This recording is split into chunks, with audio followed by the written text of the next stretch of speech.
Hello, and welcome to live programming here at the More Freedom Foundation. This is patrons only content. So, what we're doing is a live news brief. So, we're going to go over an array of stuff that happened um, over the past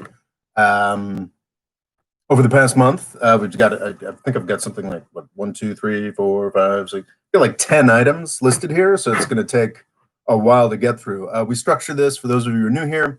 We structure this one a little differently. I'll, go item by item. I'll talk about the items, say what I have to say about it. Then I'll see what you guys have to say about that particular item. I think there's a little bit of a delay. I've never really timed out like how much of a delay there is between the commenting, but basically with this structure, I'll talk about Kamala Harris to start.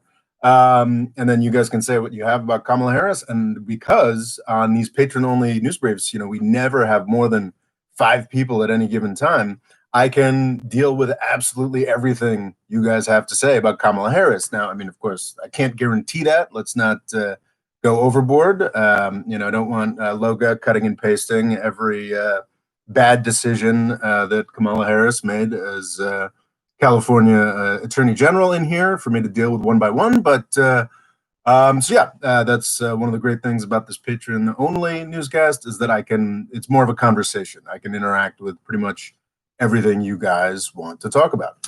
And I am delighted that we have 3 people watching thus far, which is 4 people. My gosh, welcome. This is exciting stuff. So say howdy in the comments. This is a patron only thing, so I don't think we're going to have too much trouble with people attacking each other or anything. In the unlikely event that there is moderation that needs to be done, I will probably be the one doing it because I will actually be reading the comments. All right, so first off, Kamala Harris. It's funny. I thought I had predicted that Kamala Harris would be the VP. When she announced her presidential run, I couldn't find it on Twitter. But I think, I don't know if some of you are better at searching Twitter than I am. I could have sworn I had a golden tweet saying, I don't know who's going to be the nominee for the Democrats, but I'm pretty sure Kamala Harris is going to be the VP. I think there's a lot of, I wouldn't say there's a lot of outrage on the left. There's just sort of a lot of tepid disappointment with the idea of a Biden-Harris ticket. From sort of folks certainly on left Twitter, because as we all remember from the primary, one of the reasons, not the only reason, but one of the reasons that Kamala Harris didn't even make it to Iowa, didn't even make it to sort of the first rounds of primary voting, was the fact that she was widely pilloried as a cop. Kamala is a cop was sort of like the hashtag, was the reason that she was sort of widely disliked by folks on the left. And, part of the reason was she sort of crashed out of the Democratic primary. The thing is that her experience as a prosecutor, as a cop, she was not a law enforcement officer. She was a prosecutor, which is a time-honored path in politics in the United States. I think I've said, and I've sort of meant to do a video for quite some time. It's sort of like the 2 worst actors in the United States right now. The biggest problems are, prosecutors and zoning boards, but that's a different thing. But certainly before 2015, and really before, the beginning of, certainly before June. It's interesting that the whole Kamala as a cop controversy actually happened before the George Floyd thing. Being a prosecutor has now become more suspect. It's always been suspect for me, but now like sort of in the mainstream, in getting closer to the mainstream of the Democratic Party, being a prosecutor is something that is a problem. And I think it's a little unfair. We do this a lot to women who run.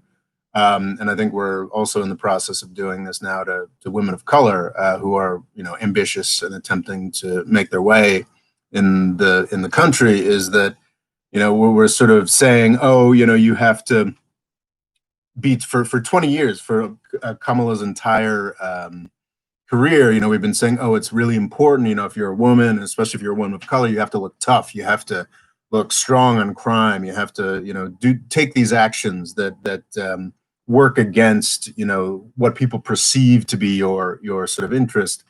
And now that she's actually made it to the national stage, all of a sudden, sort of pulling the rug out from under her. Like, I think there were aspects of this with Hillary Clinton as well. Hillary Clinton, who I do believe to have been somewhat deranged warmonger. But the reason she sort of adopted all those positions was because she was conscious of being a woman and wanted to look tough. So I think it's unfortunate to see Kamala falling into sort of some of the same traps. However, that was a liability in the Democratic primary, and for the not even necessarily in the Democratic primary among Democratic voters. That was a liability among the sort of brain broke, Twitter people like myself and a lot of the people on this call who care deeply about keeping up at, what's cool and what's not. Cool is not right. What's moral and ethical and what's not in criminal justice and, history and whatnot. So even in the Democratic primary, I think that her problem with the actual voting mass of Democrats, who tend to be a lot older and probably conservative, probably overstates it, but a little more traditional leaning in the way they look at things, even among the Democratic electorate, if Kamala had stayed in, I think I can call her Miss Harris. Sorry. If Ms. Harris had stayed in, then she would have, if she would have stayed in, she might have done better in the primary than some were expecting. But when we get to the general election, the fact that she has this reputation as a cop, as being tough on crime, a history as a prosecutor, this actually is really effective in cutting under the Republican case. The Republican case was going to be the economy. That's gone. And now, very clearly, what Trump is desperately trying to set up is a case that the Democrats want to defund the police and send the country into chaos. Well, Senator Harris is going to have probably police officers from California who are willing to stump for her. She's somebody who has not burned her bridges with law enforcement, and she kind of neuters the entire Republican case for re-election for Trump, which I do believe. I don't know.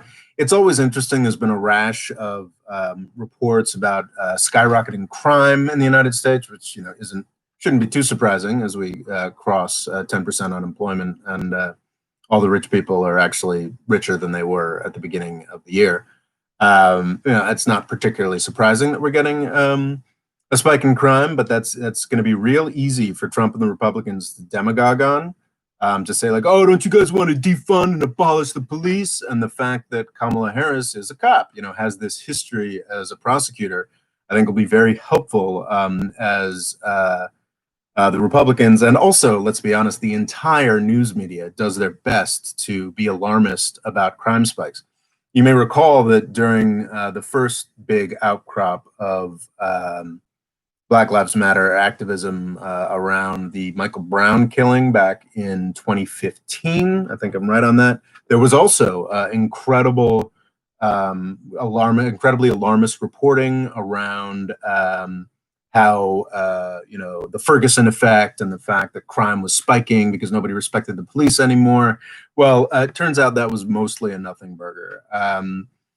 It may not be a nothing burger this time around because of the incredible amount of real suffering there is in this country right now. So yeah, the crime spike may be a little more real this time around, but we should be conscious of what U.S. media likes to do to try to defend all their friends in the police department.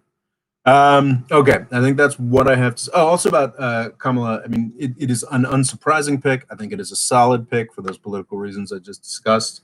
What's interesting is sort of what this means for the future. I think it is a safe, I think I retweeted somebody saying this yesterday, but I think it's a safe, predictable pick for Biden for the election. What is more interesting about the pick of Senator Harris for vice president is this just sort of makes her the de facto frontrunner in 2024 or in the unlikely event, then Biden can keep it together for a re-election campaign in 2024 or in 2028, this sort of automatically makes her the front runner, and it's sort of hers to lose or screw up.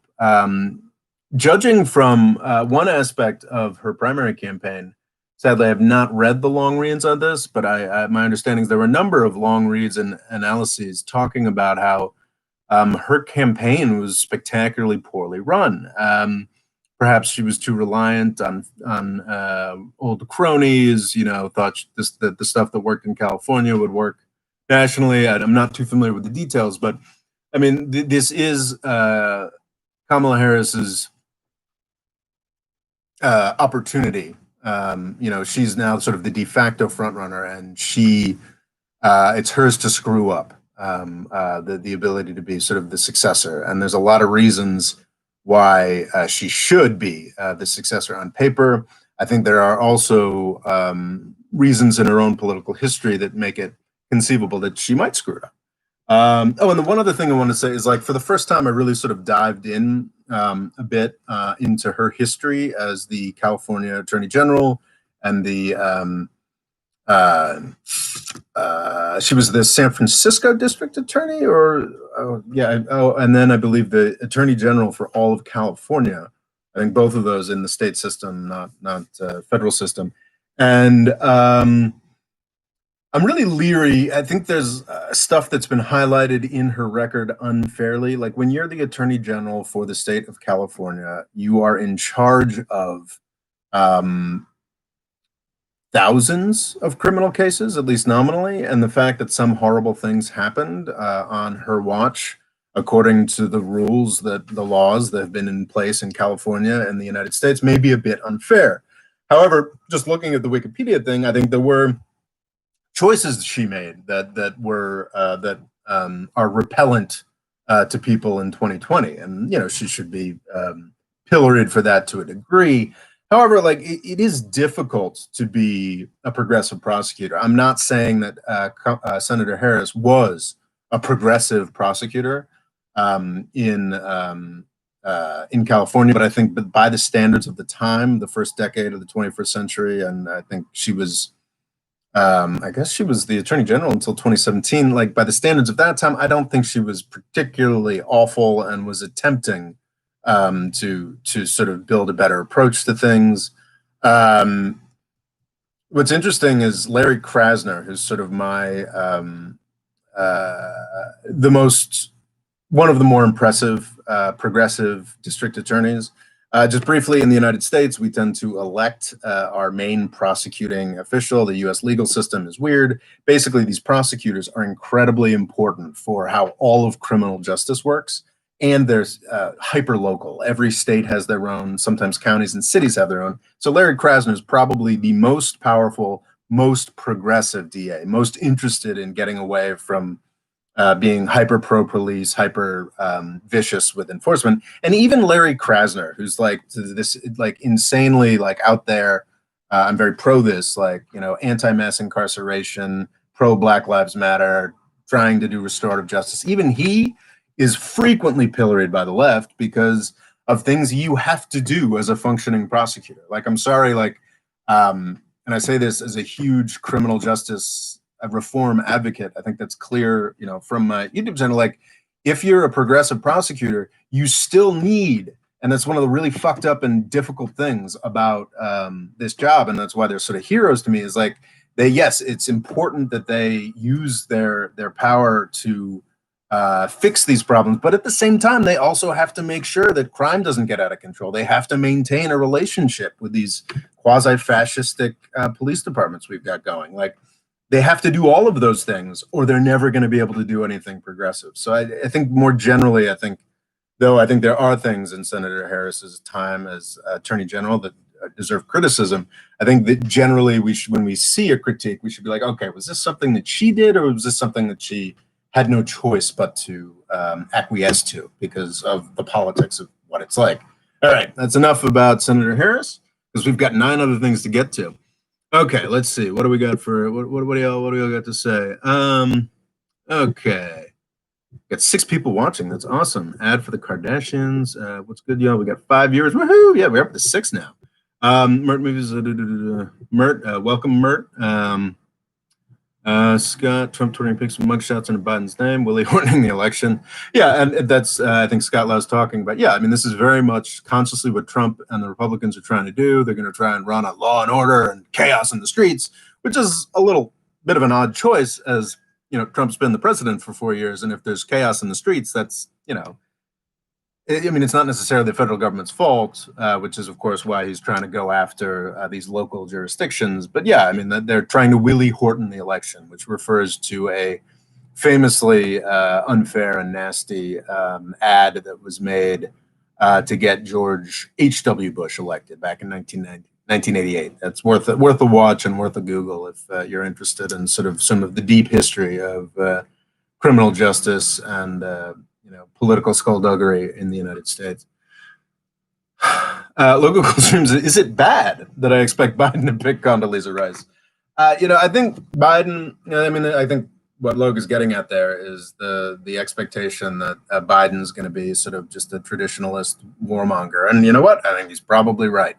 But I don't think, there are gradations to this stuff. Like there are, and to go with Condoleezza Rice, a national security advisor and then Secretary of State for George W. Bush, one of the most cataclysmically screwed up foreign policy presidencies in U.S. history. I think that would go a little too far. I think even I think what we do have to look out for is, and I think is going to be very disappointing and angry making, is the fact that Biden's probably going to pick a lot of the Obama architects of the destruction in Libya and Syria, and that's going to be a real pity. But I don't think they're going to go quite so far as Condoleezza Rice or Henry Kissinger. They are Democrats after all. Oh, that's interesting. So yeah, Local Cool Extreme points out about Kamala in the primaries. She started out very strong, and even Secular Talk considered her a threat to Sanders. But her campaign convinced her to drop progressivism for centrism and identity politics. I think that's a narrative that might be a little too pat, but I definitely read stuff that talked about Harris's willingness to flip-flop on stuff, which I'm not someone who likes to really take people to task for changing their minds, but this was extreme. This was sort of coming out, in the space of a single election campaign, taking certain positions on healthcare, and then being criticized for it by donors and backing off. And she did not run a very good campaign for president.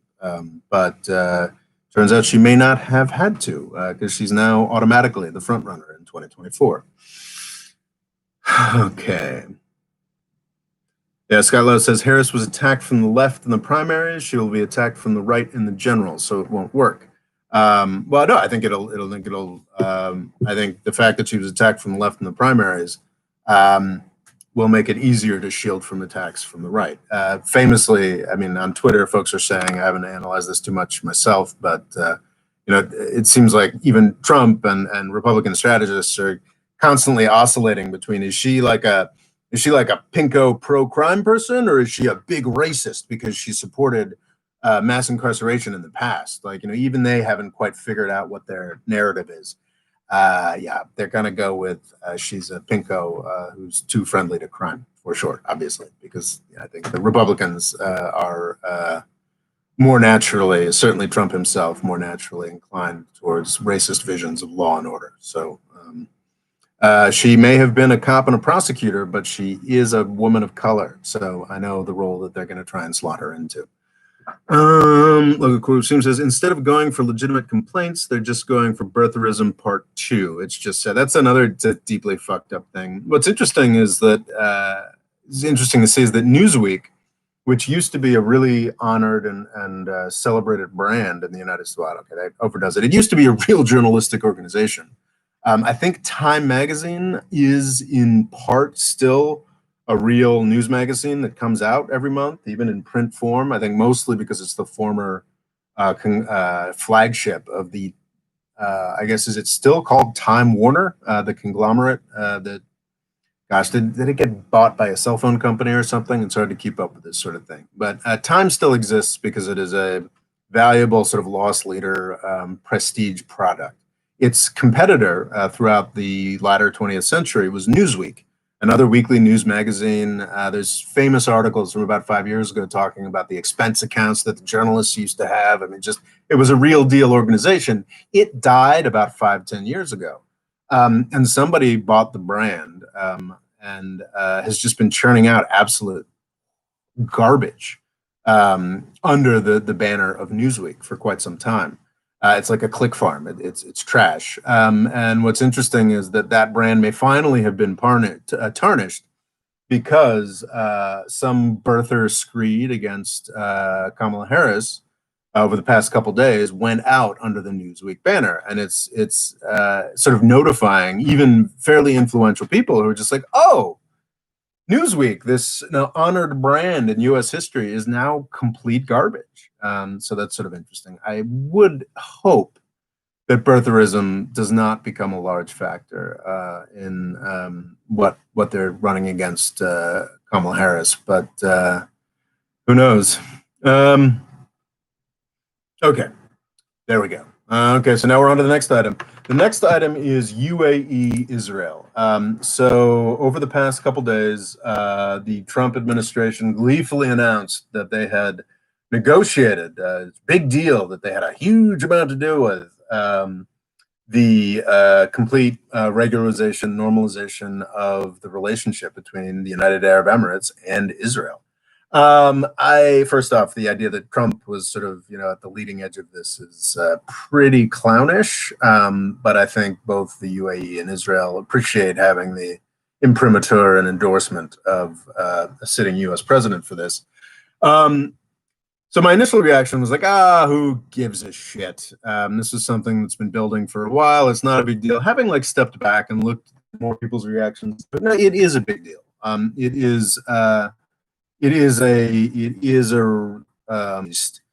and it provides public.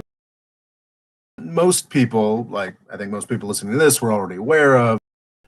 Israel has gotten closer and closer to Saudi Arabia and the UAE over the past, certainly since the end of the reign of King Abdallah in 2015. On MBS, there has been a lot more cooperation than we all knew, but it is a big deal that we're now going to have flights between UAE, real diplomatic representation, like real upfront open investments between. That is a legitimately big deal. As far as this being a game changer in the Middle East, again, it is a game changer, but it's not a game changer in a positive sense. It's sort of like everybody was hoping for a peace deal, and instead we got the Molotov-Ribbentrop Pact. I mean, it is, that's certainly extreme. But it is a real reorientation of the way that the Middle East works. And it's fascinating just sort of thinking about just sort of what this means in terms of just sort of the history of the post-independence Arab world. There was a whole big mess of Arab nationalist movements. They leaned kind of communist, they leaned a little fascist, depending on, I think it's fair to just, it's not just a smear to say that the Ba'ath parties in Syria and Iraq had sort of fascist leaning elements. But, it was essentially a very European influenced nationalist sort of movement, sort of modernizing, which, by which you can read westernizing. That was sort of what the Arab countries opted for in the aftermath of independence in the 1950s, 60s, and 70s. That was sort of what they tried to do. And it was discredited, mostly through the failure of Nasser, discredited by their inability to stop Israel from developing and their sort of massive losses to Israel. And it's sort of the real end of Arab nationalism. You can date it to any type. The sort of first movement of Arab nationalism would probably be Sadat's signing of an agreement with Israel. I guess that's Camp David Accords. This is 79, something like that, sort of late 70s. And at that point, what you had that sort of rushed in to take the place, and this is confusing because Saudi Arabia and the UAE sort of nominally been U.S. allies. Really, I mean, Saudi Arabia since the 40s. UAE was actually pretty much still under British tutelage, I think, until the 70s. But yeah, the sort of Saudi UAE axis were always sort of U.S. aligned, of course. But at the same time, they were fervently anti-Israel, and they offered what was the next phase of anti-Israel motivation that sort of captured the hearts and minds of sort of the Arab countries. And that was sort of jihadism, I mean, or Wahhabism. That was extreme, both not, of course, on the UAE's own territory, though on the Saudis' own territory. The UAE and Saudi Arabia both advocated sort of extreme, religious extremism, both as a way to govern their own countries and exported everywhere, everywhere. I mean, those who watch my channel will not be surprised to say, yes, obviously, this is what 9/11 came from. This is what Al-Qaeda came from. And yet, even these nominal U.S. Saudi allies, this is where all that stuff came from.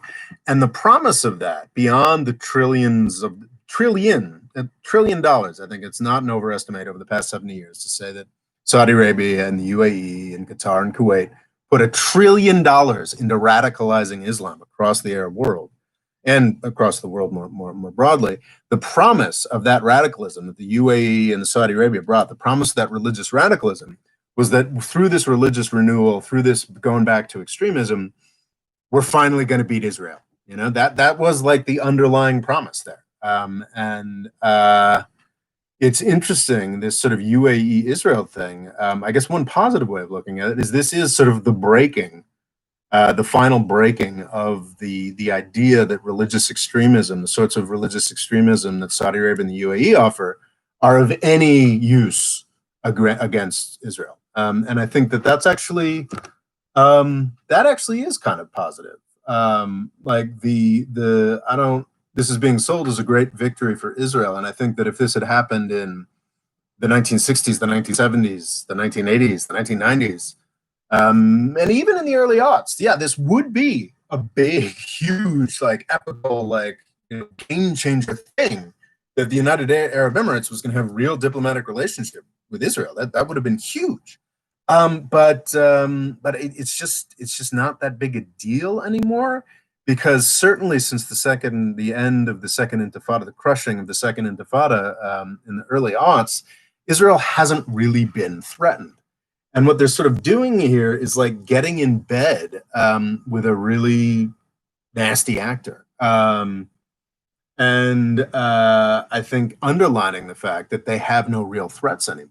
I think what Netanyahu has lost track of is the utility of having sort of an Arab leadership class that is nominally antagonistic to Israel, because that allows them to look vulnerable. And Israel is vulnerable is going to get a lot more leeway from the United States and the Palestinians and from the world. Victory for extremism peddled by these oil sheiks is of any utility. So I think why is my connection unstable? Okay, I'm back. So that's one interesting. It's sort of a grim thing for the Arab world, but it's like, okay, so now we're on to the next thing. So the Arab nationalism in the 60s and 70s failed. The religious extremism that Saudi Arabia has been peddling in the freaking 80s, 90s, aughts, that's failed. And then certainly, the Islamic State would be another example of that failing spectacularly. So what's next? And I would love it, of course, if what was next was the sort of Arab democracy we're seeing in Tunisia, and I think should be able to spread to Algeria in the next 3 or 4 years as the oil price sort of destroys the junta on top in Algeria. And then if you get Algeria and Tunisia, you can spread to Libya. And then Moroccans to keep blocking the democratic transition. And then, eventually it'll hit Egypt. And what's nice about the sort of democratic self-strengthening that we'd see in the Arab world is that and it's going to take a while to work, is by the time it does actually work its way, sort of reconcile themselves to the does not sound good to me. So yeah, I don't understand why my connection is unstable. I'm intentionally doing this live chat now that I'm back at my parents' place in Connecticut, where the internet is much better than my parents' place in northern Michigan. So I'm irritated that there's this connection unstable. Please let me know in the chats what's happening, if this is coming through. I hope it's coming through well. I guess the third floor will not be the place where I do my next live chat. Okay, so that was an extended meditation on what the UAE-Israel normalization means. I think there's probably a real video in there. Almost an optimistic one. But maybe I should do that on Tuesday. Anyway, so, okay, have we got more questions? Any discussion of this U.S.-Israel stuff that I was chatting about? I think American cultural, like Americans cared about Israel before the 1970s. You describe Israel like it marched with you in Normandy. I think in the minds of a lot of Americans, Israel did march. We marched for Israel in Normandy. That's the way we like to think of it, or have come to like to think about it. You're absolutely right that the sort of Holocaust and Israel was less of a focus in U.S. culture in the 1950s and 60s, and it was only sort of in the 70s that it sort of really came on stream. But I think that there's a lot of commentary on the left, elsewhere, certainly in the Arab world, that assumes that the U.S. affection for Israel is somehow skin deep or manipulated, or it's all just, Hollywood and IPAC and the Rothschilds invented this thing that doesn't make sense. And I think that people who are holding on to that interpretation are going to be very disappointed. Because there is a bone deep affinity between the United States and Israel. Some of it is pretty grim. If I do eventually do a series on Israel-Palestine, I'm going to have to grapple with a lot of topics. Israel is a settler colonial society. The United States is a settler colonial society. I guess, Connecticut, I'm sure, is a tribe of folks who were, extirpated from this land that I'm living in. Michigan is absolutely a Native American word as well. This is the idea that the United States somehow has to be swindled into being sympathetic to largely white settler colonial society is not true. There's a lot in our national culture, our way of doing that is automatically sympathetic to that sort of thing. That's the more cynical approach to it, but also the United States loves winners, loves underdogs, and the Israeli people are underdogs and winners. It's an incredible mix. The place of, I don't know if I'm getting into anti-Semitic territory here, but there's no disputing the fact that Jewish Americans have an incredibly valued and important place in not so much in terms of wealth and power. That's WASPs, and my traditional understanding is that's WASPs and the Jews work for them. But that's, I don't know, maybe getting into traditional racism or anti-Semitism. I don't know. Just culturally, the superheroes, every Marvel, those are Jewish American creations. Most of the best novels of the 20th century, the culture, the extraordinary cultural output of Hollywood. People are like, oh yeah, they control Hollywood. No, it's been an extraordinary sort of Jewish culture. Generally, has been an extraordinary gift to the United States, to my culture, to the way that I grew up, and I think that's true across the country. There's all kinds of malign ways that evangelicals are invested in Israel, and when I hear somebody talking about our Judeo-Christian, heritage, it's easy to just sort of tune out and but no, there's a lot of real affinity between Israel and the United States that any opponent of, any opponent to any level of Israel or the U.S.-Israeli relationship, you have to reckon with, yeah, like when we've got an absolute clown show like Netanyahu and, interactions where 1,000 Palestinian peaceful protesters are killed, for trying to, do a march. Yeah, the United States and, right-thinking people everywhere in the world are going to be much more hostile to Israel. But if we ever get to a point where, say, like, that happy future for the Arab world, where I'm envisioning, powerful democratic states a couple decades from now, if you think that the United States isn't still going to be supporting Israel, its right to exist, and probably well beyond, Israel exerting its rights well beyond the rights it should have in the Middle East for the duration of the century, if you doubt that that's going to be the case, I think you are probably fooling yourself. Even I mean, like if I eventually do this Israel-Palestine series, I'm going to be called, anti-Semitic all day long, and I'm going to say some really rough things about Israel as currently constituted. But if it were ever to a point where, as much as I love the Arab world, as much as I think that Muslims everywhere are being put upon and victimized, like if it ever comes to a point where like Israel is legitimately threatened, like I'm Team Israel, and I think that like there are very real roots to that beyond like whatever IPAC horse shit is going on. So yeah, I think that's really important to emphasize. Okay, Christian Science and in the U.S. is extremely powerful, Scott Lau. That's a very good point. But yeah, but as I just said, I think it goes deeper than that. Yes, I do not. Okay, Mert Mutfield says yes, I do not understand it either, but I am sure due to my lack of understanding of the religious angle. Logo says, "God damn it." I hope that's not because of the quality of the connection. 7 viewers, well, 7 now down to 6, but hey, we're happy you're all here. Trump's fundamentalist base believes Israel created, where do we go?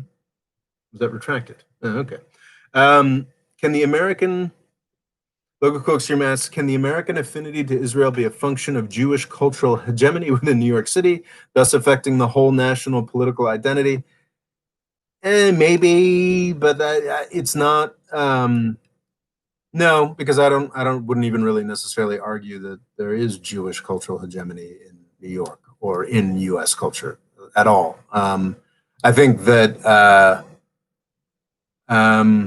it's not like Spider-Man is like being like, woohoo, let's settle Ramallah. It's I think putting it in the terms that you just put their logo, like I think there are aspects of that may have truth, though I obviously would never put it in exactly those terms, but I think it's much, much deeper than some kind of grubby transaction. Jewish Americans are America, and Israel has been certainly manipulated into being a big part of that identity and a big part of the way that Americans see the world, but also below that manipulation, there's a much more real core of affection and affinity between the United States and Israel. And I think that honestly, a lot of we'd live in a smarter place if smarter, better, healthier, safer world if a lot of people in Washington, D.C. who think they're doing work to defend Israel would actually as well be a little more confident in the connection to the United States and Israel, because then it wouldn't be necessary to have such convoluted and twisted ways of demonstrating it, like by brutalizing Iran, brutalizing Syria, for example. Anyway, I could talk about that for hours, but seems like it's not sparking too many questions. And we've still got 6 people viewing, so let's moving right along. That's UA Israel. Belarus. So on August 9th, there was a surprisingly well-contested election in Belarus. Supposedly, Lukashenko, the guy who has been there since I believe 1989, he's formally been in power since the early 90s, or I didn't take the time to research, was he sort of power behind the throne first or something? Regardless, guy's one of the longest at this point. Yeah, 90s. That makes him one of the most long-standing fellas left. Supposedly, he won by 80%. The election is being disputed, and people are taking to the streets. It is an inspiring story. We should all pay more attention to it. To a point, I think that there's two aspects to this. I think I did a tweet critiquing this. Like the fact that there are mass protests does not mean that they represent everybody in the country. Does not necessarily mean that they represent the majority of the country. Honestly, I think to me it seems pretty damn likely that a mass movement on this level represents more than 20% of the country. And I think it seems credible or conceivable that this challenger, who is a young, photogenic female challenger to Lukashenko, I think it's very plausible that she won the election. I think obviously we should all hope that those results are honored. She's fled to Lithuania. I think it's very, very plausible that she won the election, and we should see how that goes. But I think that that's the one thing is the protesters do not necessarily represent all the people, but at the same time, not every time an anti-U.S. actor has protests against them, it does not mean it's a manufactured color revolution. I'm sorry, you don't.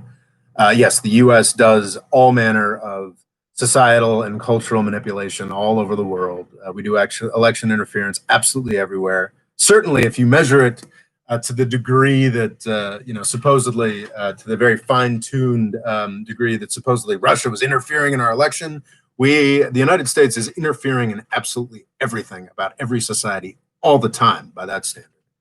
But yeah, there is real discontent in Belarus, a place that is nominally, a place that has elections should not have the same person in power for 30 years. And I think my understanding of what's happening in Belarus is that it is another aspect of the oil crash. Belarus is fascinating, even to a significantly greater extent. This is my understanding. Than Russia, it has maintained what it could of the old Soviet system. Their secret police is still called the KGB, as an example that's been trotted out in every article I've read on this. But weirdly, I think, I don't know if it was because their data was, of course the data was manipulated, but I don't know to what extent it was manipulated. Belarus might have actually missed some of the collapse in living standards that was experienced in Russia. Because of the way they held on to some stuff. The reason that Belarus was able to hang on to this sort of degree of weird Soviet living was because it was subsidized heavily by Russia. And this is also why Belarus and Lukashenko were traditionally so willing to basically be, do anything Putin and Russia wanted, because they were well subsidized. It's also important, a fairly small place. The Belarusian population is, I think, a quarter of Ukraine. It's only 10, 15 million people. So, it was in Russia's interests and easy to do with all their oil wealth to sort of subsidize this weird throwback to another era under Lukashenko. Since the fall of oil and gas prices in 2014, this has gotten harder and harder to do, and Russia has become less and less interested in subsidizing Belarus to the extent that it has. I'm embarrassed to admit I've only met a couple Belarusians in my life, but generally, and this is 5-10 years ago, they were pretty happy with Lukashenko, pretty okay with things under Lukashenko, because again, the Belarusian weird Soviet backlash was fully subsidized by gas money from Putin. That's falling apart. And as that has fallen apart, Lukashenko has actually gotten more interested in catering to the West a little bit more. So that's another aspect of this. It's not entirely clear or rather, people are assuming it's very clear that this woman who's coming in against Lukashenko will be pro-Western, pro-EU, pro-NATO, whatever.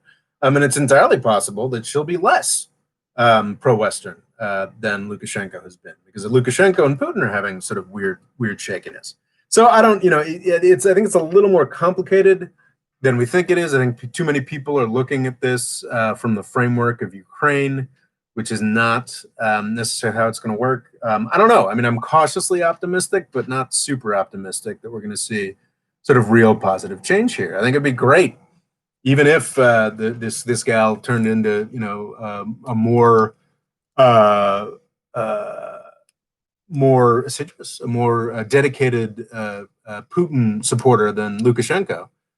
It would just be good for Eastern European country that's been ruled by one man for 30 years to be replaced. And I think there's a lot of people making assumptions about how, instantly more pro-Western Belarus could be because of this, that I think are unwarranted. So yeah, cool. Questions. Nope, nobody has anything to say about Belarus. Well, then I guess we'll move on. If nobody has anything to say about Belarus, we got 5 folks here. Nobody wants to say anything about the inspiring marching on the streets in Belarus. So the Euro bailout is probably, conceivably, possibly the most important thing that's happened. Okay. Logo Cool Extreme asks, why are some people pro-Hong Kong protest in Belarus, but anti-BLM protests and anti-Bolivia protests? You didn't say, but I added. And yeah, I mean, I think Logo's asking a rhetorical question. I mean, it's always kind of weird how through the rubric, I think this happens in most countries as well, but in the US, we certainly foghorn our preferences everywhere. It's, certain ideological movements and protest movements become ideologically coded. And obviously the Republicans that are going to be trumpeting Hong Kong and Belarus protests are not going to be super eager to participate and trumpet anti-Trump Black Lives Matter protests. There is very little ideological consistency in how people feel about sort of events neutrally. Hypocrisy, it's everywhere. 7 people, very excited. We've got 7 people watching. This is exciting.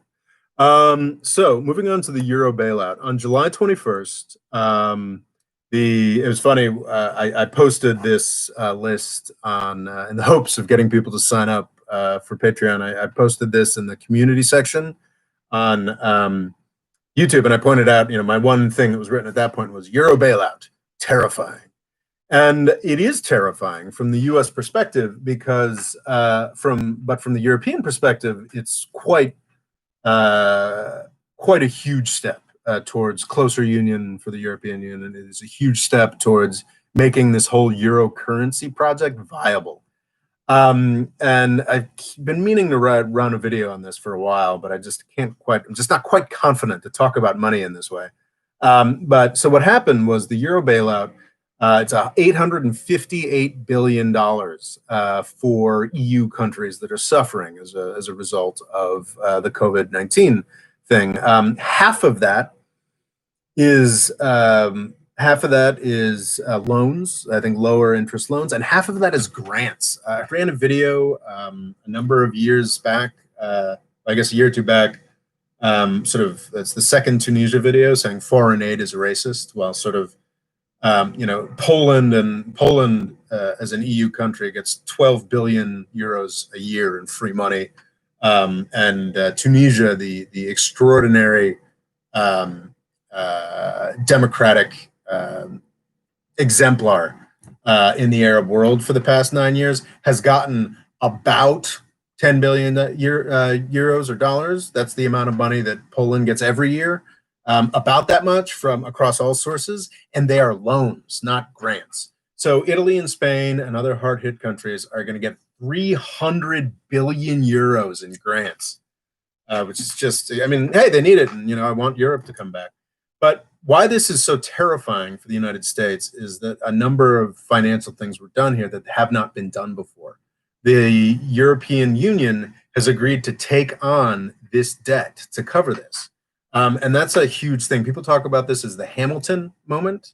Alexander Hamilton was an early treasury, the first treasurer? No, maybe it was Gallatin. Anyway, he was an early treasury secretary for the United States, and his big successful project was getting the United States to take on all the Revolutionary War debt from the individual states.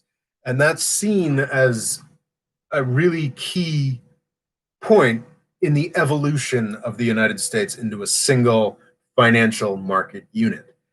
And there were enough people running articles saying, no, no, no, this is not an Hamilton moment for the European Union for me to get worried that, oh, wait, this is a Hamilton unit. On this channel a bit, we've talked about, and economists and financial pages everywhere in the world have been kind of like, why does debt not matter anymore? Why is the US able to just print money forever and there's no inflation and they can just keep doing it? Like, why did this happen? Why did deficits not matter anymore? The reason that we've been able to do this since 2008 is that as bad as our fiscal picture was, China's and Europe's were even worse.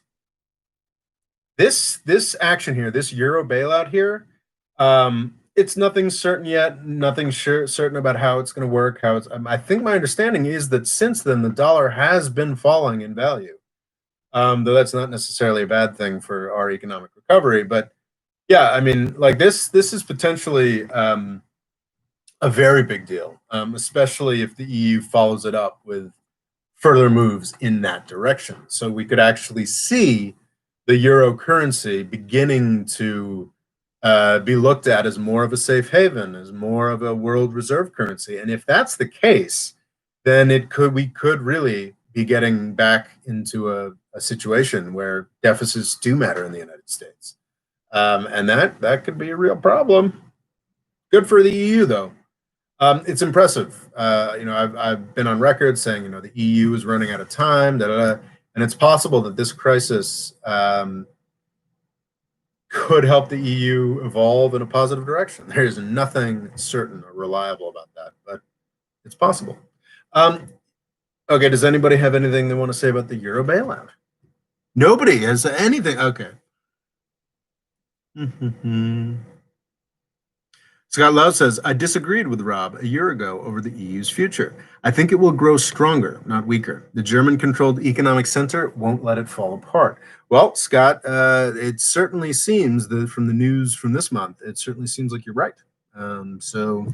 Yeah. That was, I was surprised that happened. I think a lot of commentators in Europe and the United States were surprised. But Scott Lowe was ahead of us. He knew what would happen. And I think it's I've gotten a lot of pushback on my skepticism about the EU from Europeans. It seems like there's a lot of folks who are pretty invested in the EU. And, even though the politics don't look right, even though the fiscal picture makes no sense, if enough Europeans continue to believe that the EU is a good and right thing to have and have happen, it's going to continue to be those things. And that's key. The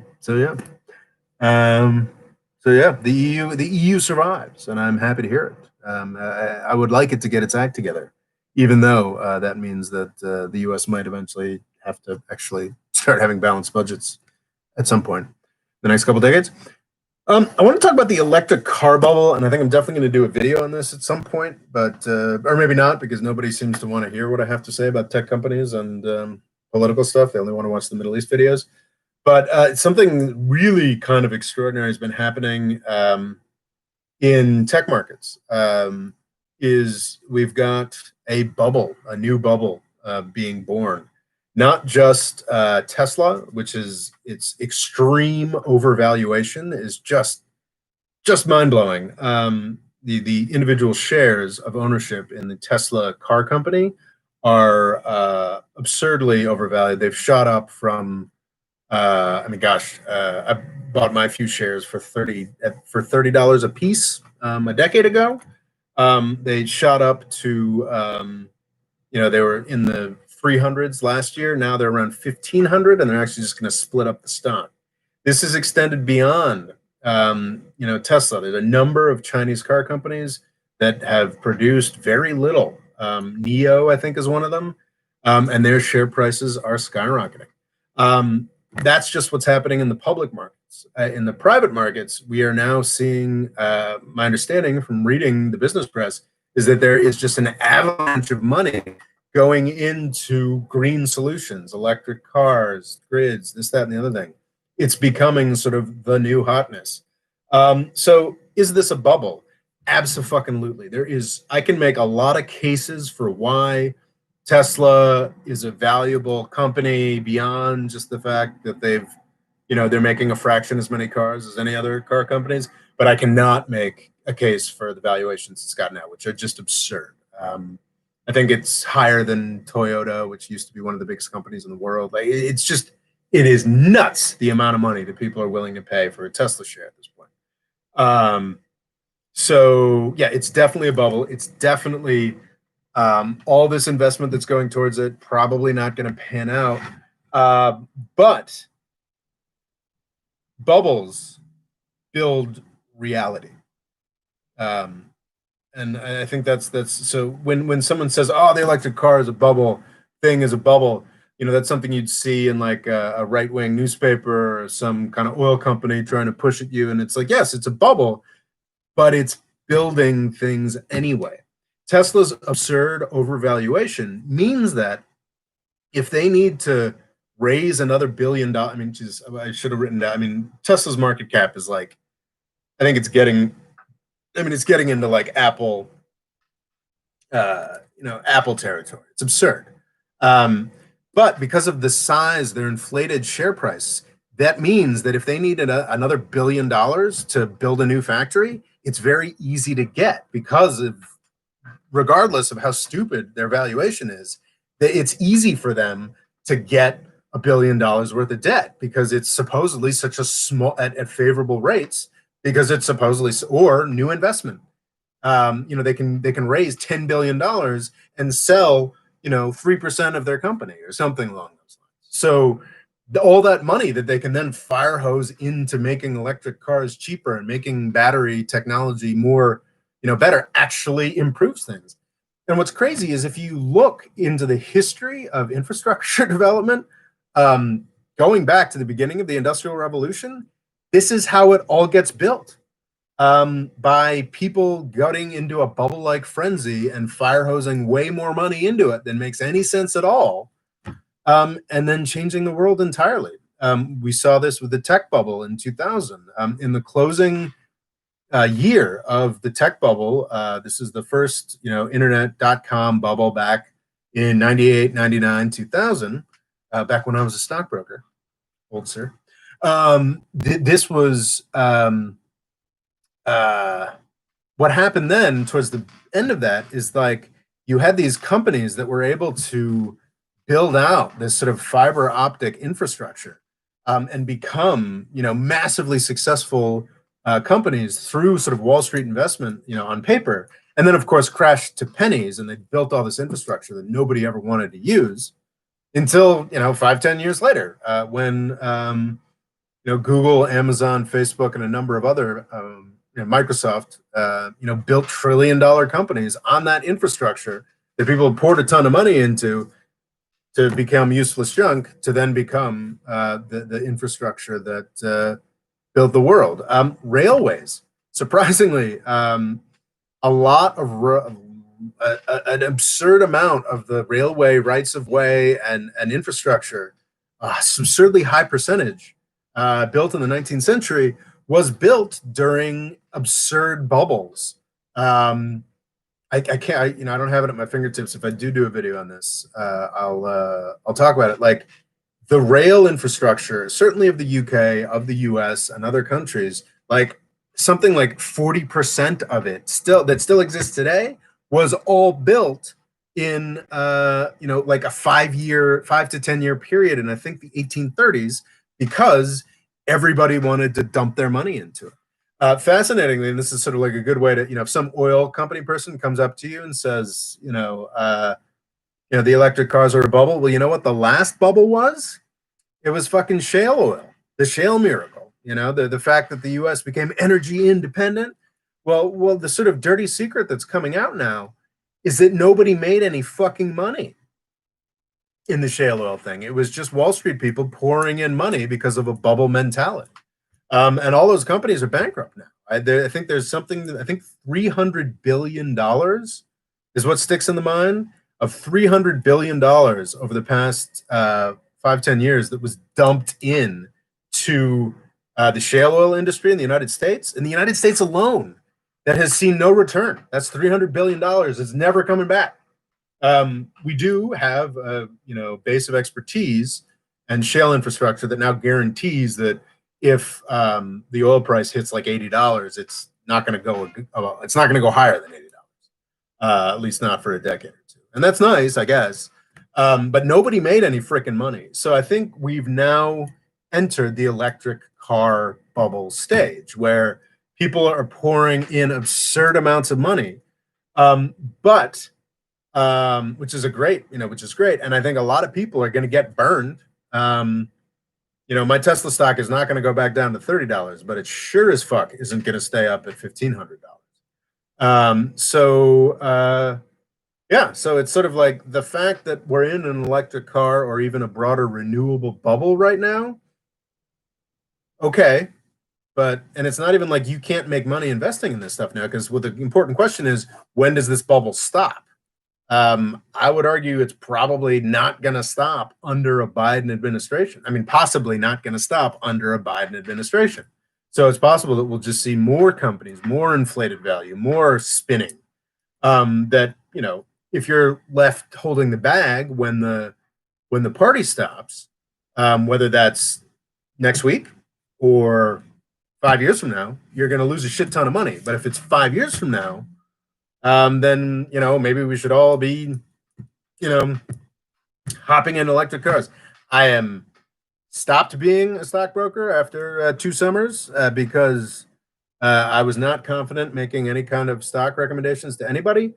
So you should never ever follow my advice. But it is really interesting that we do seem to be in an electric car bubble right now, and I think this is a key part of what the electric car and the switch to renewables will look like.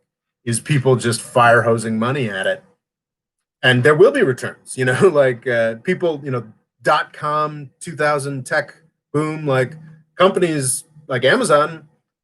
At the height of the tech boom, those shares were worth a lot less than what they're worth today. And if you bought after the crash, you made a shit ton of money on Amazon. There are investments that are being made today that will be valuable, that will be fabulously lucrative for the rest of our lifetimes. There's also a lot of crap, a lot of garbage that's going to be worth nothing. But I think it is fantastic that a sort of electric car financial bubble has arrived here, and just because it's here doesn't mean that you shouldn't try to take flyers on further investments or not. I don't know, whatever. Do not come to me for investment advice. I don't do that. But yeah, electric car bubble. All right, Scott, here you. Oh no, we got comments now. Let's see. So how is Britain going to heal from this? As much as I wish to gloat over my former oppressors, will they make a recovery? It's interesting. Well, I think people in Britain would argue, like, well, hey, now at least we don't have to contribute to the $900 billion bailout. But as Scott points out, Britain's economy is down 20%. So who knows? Maybe they wouldn't necessarily have been net losers out of contributing to that bailout fund. The British. Oh, that's weird. Well, Fado, I'm sorry that you didn't get a notification. That pisses me off because my understanding was that Patreon sent out emails to everybody. You hopped on only recently. Is it possible? That's irritating. I'm sorry to hear that. I hope that, you're here. I will make a point of, because I sent out 2 notifications through Patreon.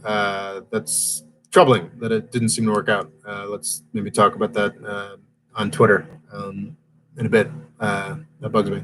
Anyway, so Logo Cool Extremes. How's Britain going to heal from this? And honestly, I have not been following Britain's economic mess. I think that the coronavirus really screws them over because this was the year when they were going to finish their negotiation with the EU and get out and get their new trade deal with the United States and get their new trade deal with China. And this whole coronavirus thing has just fucked everything up. They're not going to get their solidified EU deal until some point in the early 2020s. They're not going to get, everything has gotten pushed off further.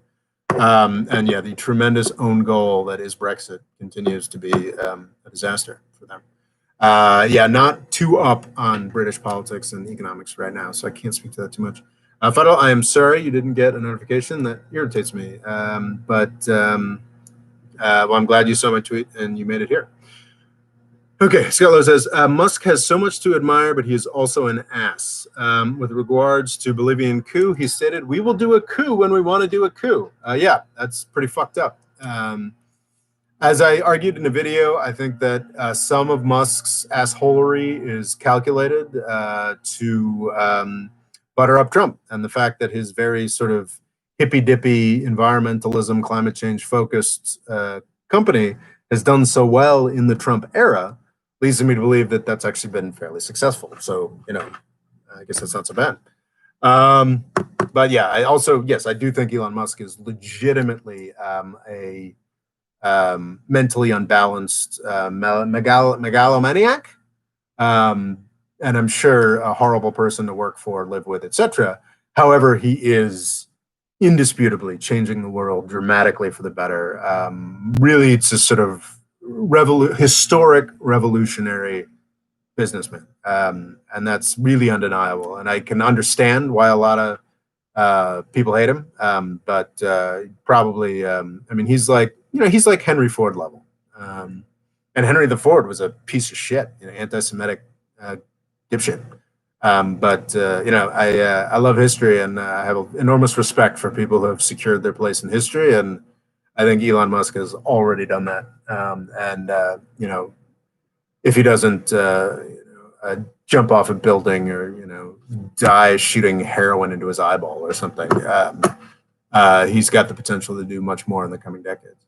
But yeah, what he said about Bolivia was really fucked up. That was something that was harder for me to ignore than calling cave divers pedos, or I mean that's really fucked up. And Scott, who has brought my attention to what's going on in Bolivia right now, which is our next thing to discuss, but let me get through them. Local Cool Extreme asks, have Google, Amazon, and Apple become companies that are too big to fail? That's a really good question. It's interesting because a lot of their growth picture is about expanding in other countries at this point because they've sort of saturated the US market. So, yeah, I don't know. Are they going to continue to be so?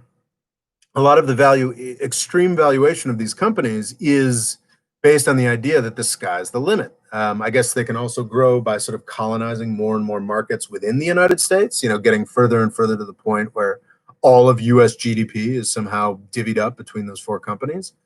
But yeah, I mean, they have become too big to fail. And I think they actually have I've talked about in the video, Trump's judges are Amazon's judges.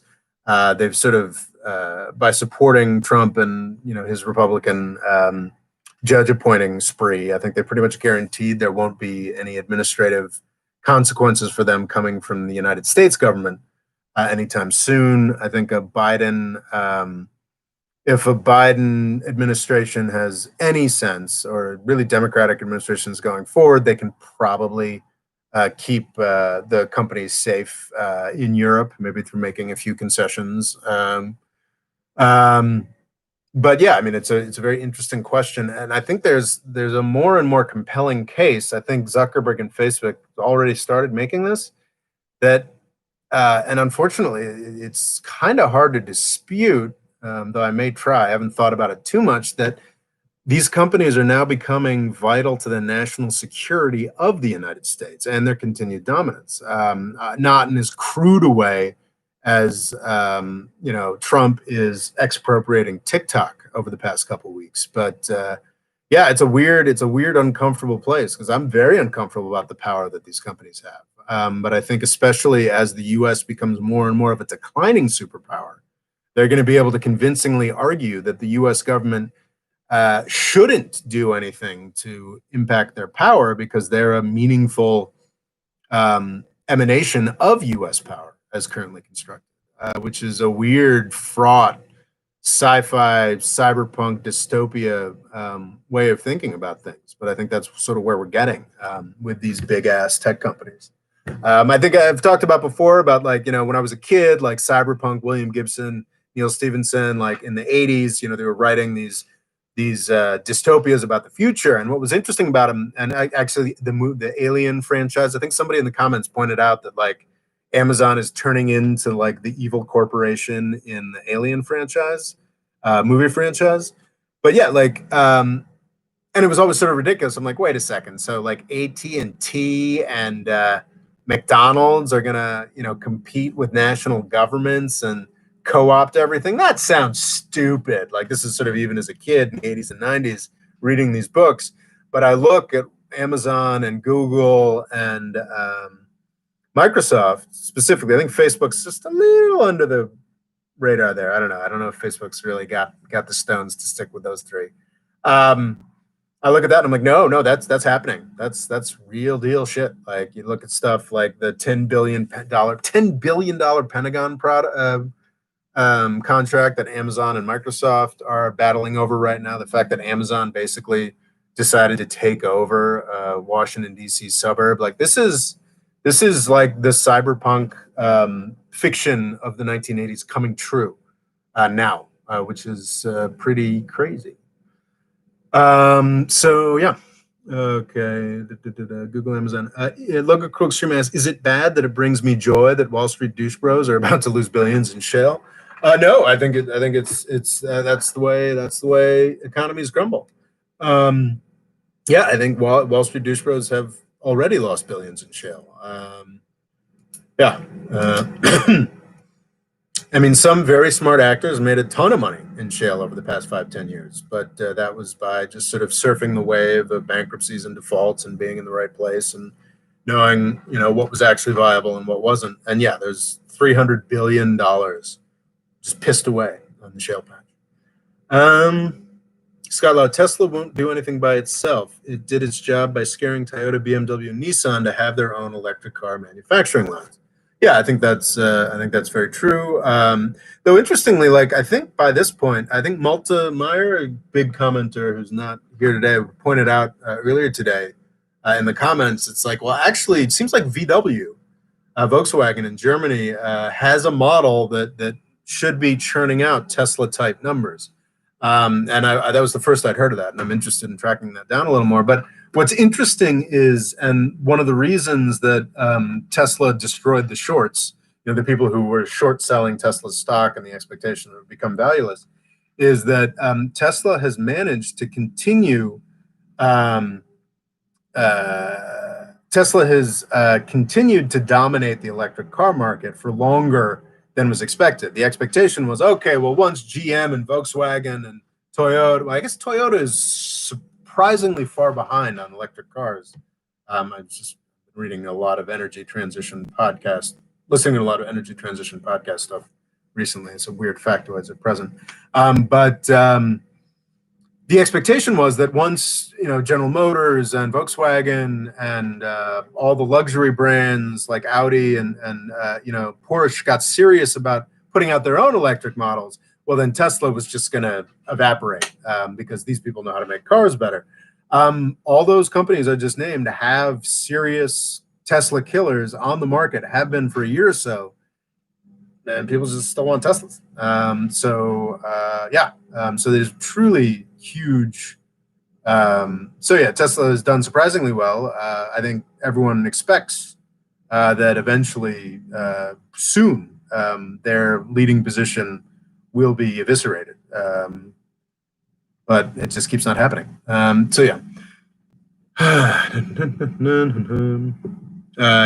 says, yes, they will make the vast amount of electric cars in the end. Alexander Pagliari says, I definitely want to hear your views on the tech world. Well, unfortunately, I think that's all we've got to say about the tech world today. You can ask me some more questions, though, Alexander Pagliari.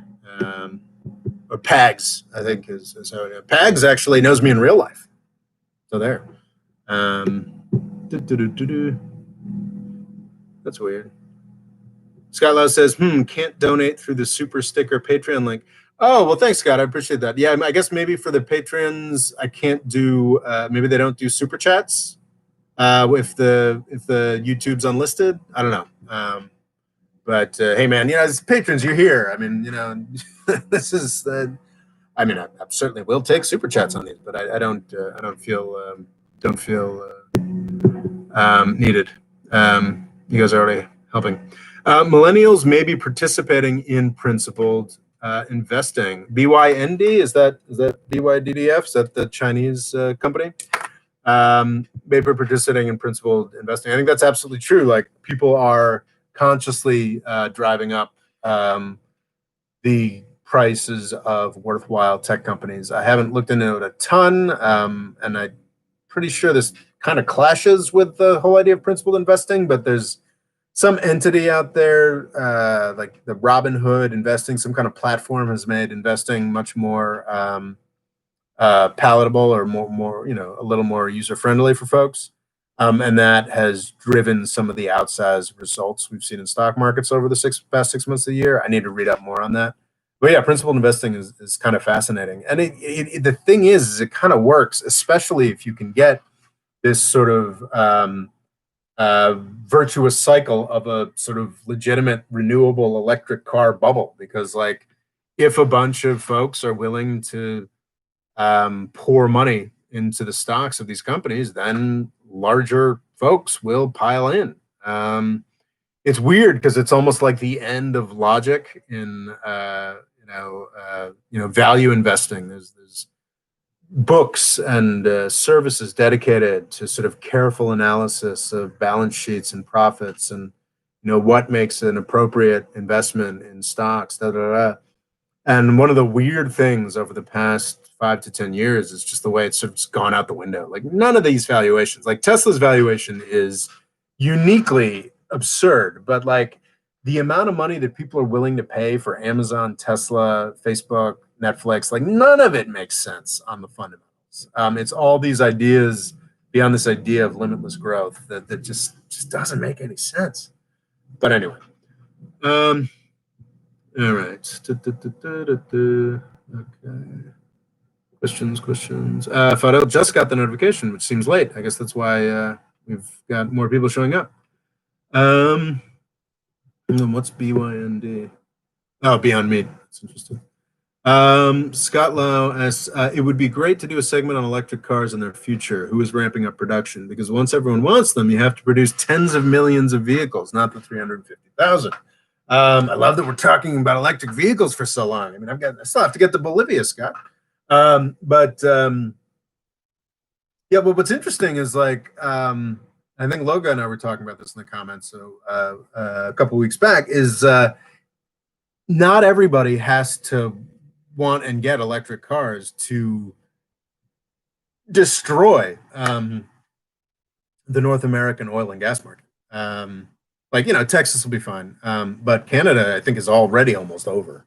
Because if we get, I think we're currently at 2% electric car adoption in the US and China. If we make it to 5%, then yeah, Canadian oil and gas production is probably over. If we make it to 20%, then really it's just, Saudi Arabia and a couple other Gulf states, and Texas and more high value places or more traditional oil plays, and maybe Mexico or Latin America. But like the whole deep sea, if we get to 20%, like the whole deep sea tight oil markets, like you're not going to need them as much anymore. And if we get to 40%, like, yeah, I mean, it is just going to be the old Middle East producers in Texas that are still. Don't quote me on that exactly. Like, I don't have in my mind, is this Indonesian field got a lower break-even point? Like, that's not where I'm at, but I think as a general principle, like, yeah, we don't need 100% electric car adoption to end, a certain to make sure that oil prices never go above $50 a barrel, or like don't go, yeah, never go against above $50 a barrel again. It's only 20% or 30%. So yeah. All right, that's electric cars. Now on to Bolivia. Scott, thank you for bringing my attention to this. Irritatingly, I didn't make it much beyond headlines in the more official stuff. I watched a Democracy Now! Take, so obviously I'm going to be a little, with Democracy Now! I'm probably going to come off as a little rabidly left-leaning here.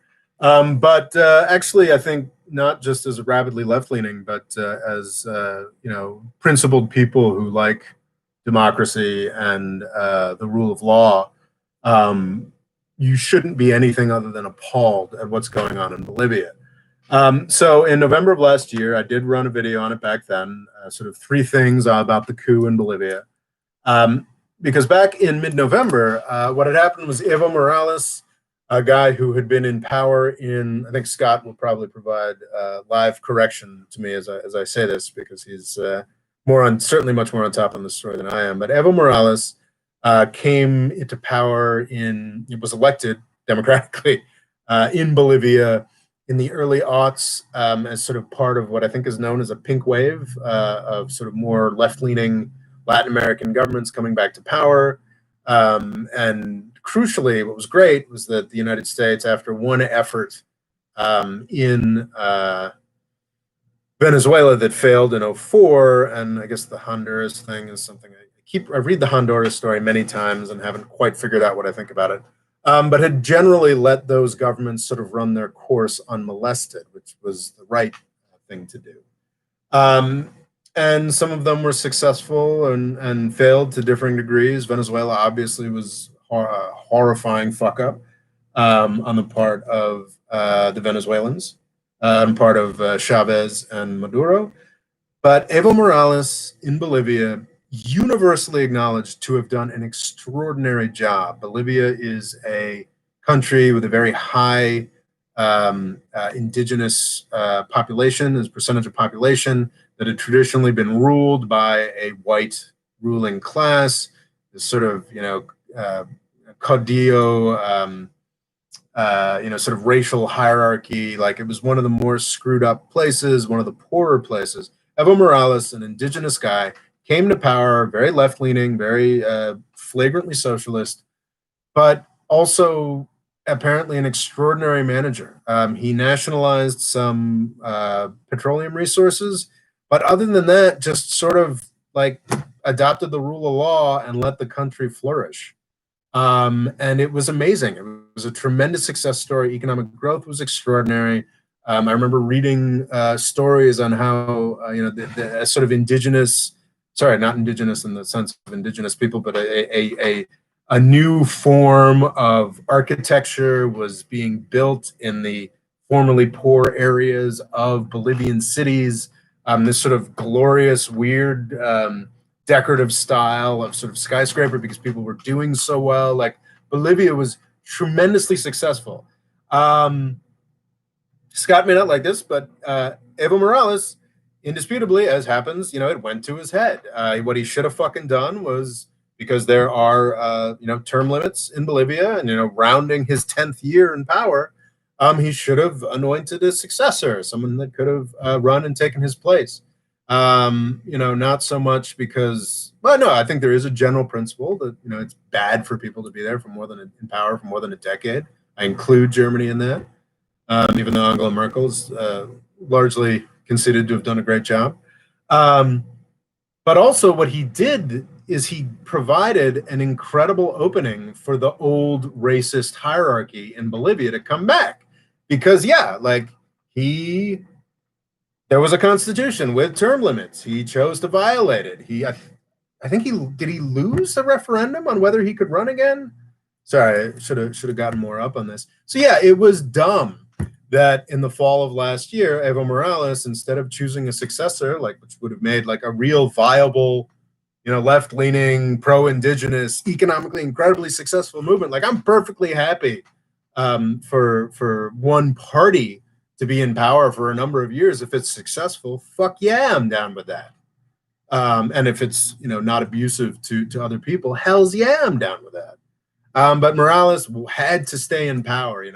His personal placement in power was vital to the continued viability of Bolivia in his mind.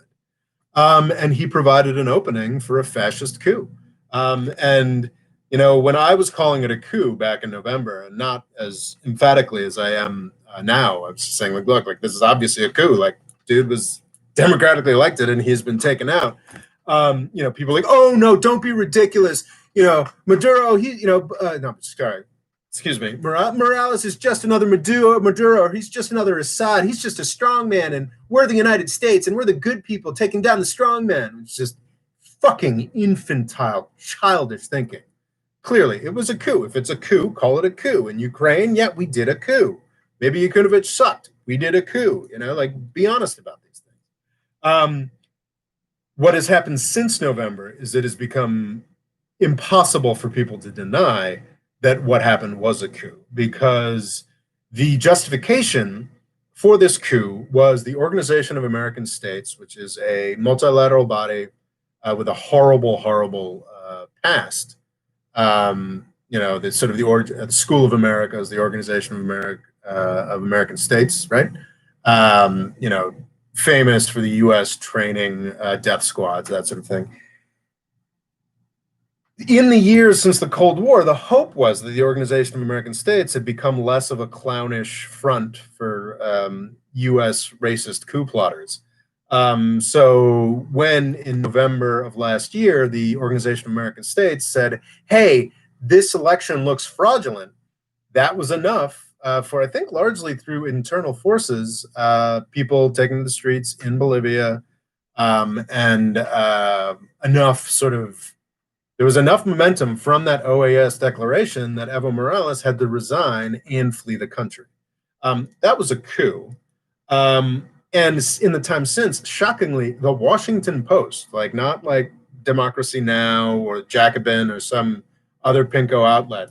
This was like, the House Journal of the military-industrial complex, the Jeff Bezos Washington Post, came out and said, actually, we looked at the data and the OAS lied. Like, that election was not fraudulent. The majority of people in Bolivia wanted Morales to continue to be president. Okay, so that has happened. Janine Áñez, I'm sure I'm mispronouncing that, but that's how I read it, is the supposedly temporary president of Bolivia. Initially was supposed to set up elections for May 3rd. But COVID happened, so she rescheduled them. My understanding is that they're now on their third or fourth rescheduling of these elections. The most recent was announced, I suppose, 2 weeks ago, and now we have a general strike in Bolivia. And what's really fucked up is the Trump administration is choosing to side with the coup government. The folks who did this coup in November and just keep pushing the elections further and further on. What was pointed out in the Democracy Now! Video that I watched, but also I recall from other outlets, less ideological outlets, the Bolivian people were fine with delaying the elections for May because they understood that COVID was serious and we had to do about this. And then they were delayed again, and now that they've been delayed again to October 18th, people are getting sick of this because we're coming up on a year now of a party with zero democratic legitimacy that is also taking serious steps against the democratically elected actions and multiple times approved, and in the November election approved by Evo Morales, taking serious foreign policy steps, getting all mixed up with the IMF in ways that Morales and the financially successful Bolivian government did not want to do. The economy is trashed, has been trashed by these coup people. And the reason, of course, that they keep delaying the election is because it shows that I think Morales had, I'm not remembering, my understanding was that in November of last year, What the initial contested results show was that he had beaten the 50% level necessary to avoid a runoff. I think that's, maybe Scott can correct me. In recent weeks, I remember seeing that his party, finally there is a successor in his party, the MAS party, the Movimiento, I won't even attempt, MAS party, which, by the way, the coup plotters are trying to ban the party. So it went from having just over 50% when Morales was reelected last November to something like 75% of the Bolivian people want Morales' party back. And I want Morales' party back. And this isn't like, some kind of like, we gotta do some coup. No, we need to have an election in Bolivia. And I think all those fuckers who were celebrating this coup back in November, and this includes a lot of people. This includes like New York Times, the Washington Post has redeemed itself a little bit, but all these folks who are like, oh yay, look at people power against the dictator. Need to be like, okay, let's have some legitimate fucking people power. And because what we're seeing in the streets of Bolivia now is legitimate people power. They've shut down highways. There's a general strike. What we need is an election. I mean, like, I don't know if it's going to be rescheduled for September 7th, but by October 18th, there had best be a goddamn election there, or there'll be a civil war and the United States will be responsible for it. This is just, the Bolivia thing pisses me off, and I should cover it more. And I thank Scott for bringing my attention to it. Because, like, the United States has a horrific legacy in Latin America, all the way up through the 90s and Panama, in the early 90s, of just toppling any government we want, doing anything, all manner of by hook or by crook, just brutalizing. Sort of Mexico, interestingly, since we really fucked things up down there around the revolution, 1910, it's big enough and wealthy enough that it gets a little less interference, I think. I ignore that. That may be completely incorrect. But yeah, like we really, it's pretty nightmarish all the way through the Cold War. But the extraordinary thing that began to happen in the 1990s, with exceptions, we tried to coup Venezuela. There was some shenanigans going on in Honduras that no matter how many times I read it, I can't quite figure out what my opinion on it is. But generally speaking, compared to the 1980s, the 1970s, 60s, 50s, 40s, 30s, 20s, 10s, and then basically until the British stopped being the relevant hegemon, the U.S. was the relevant hegemon in South America.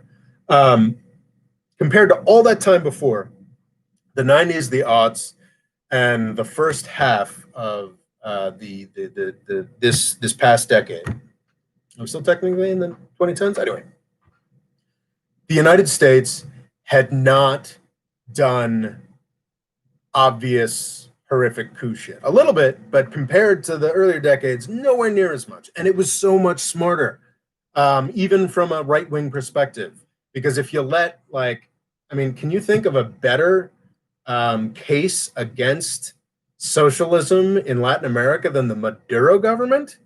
It's really like, if Trump manages to overthrow them, basically he's going to turn like the biggest idiots in Latin American history, in the 21st century in Latin America, into heroes. So really, the best U.S. conservative approach to Venezuela is just to, maybe give them a little humanitarian money and just watch them fail. But the thing about Bolivia is just so fucking frustrating, because now the decades of mistrust from south of the border for the United States have been completely rejuvenated, have been completely justified. I was speaking with family members about some friend they have who lives in Latin America and just reflexively hates the United States. And, before November of last year, I would have, we'd, probably talk about Venezuela at some length, but I would have been like, what, we're better now, we're improving, look, we're trying to do relationships with Cuba, and the Trump administration has just fucking blown that up. And I have no argument now for a Latin American who's like, fuck those imperialist dogs up in the United States. They're right, and it's a real tragedy that we did this, because it was completely unnecessary. Completely fucking pointless. So anyway, I hope, Scott, that I have discussed enough about Bolivia. I should do more videos on it, but I have not.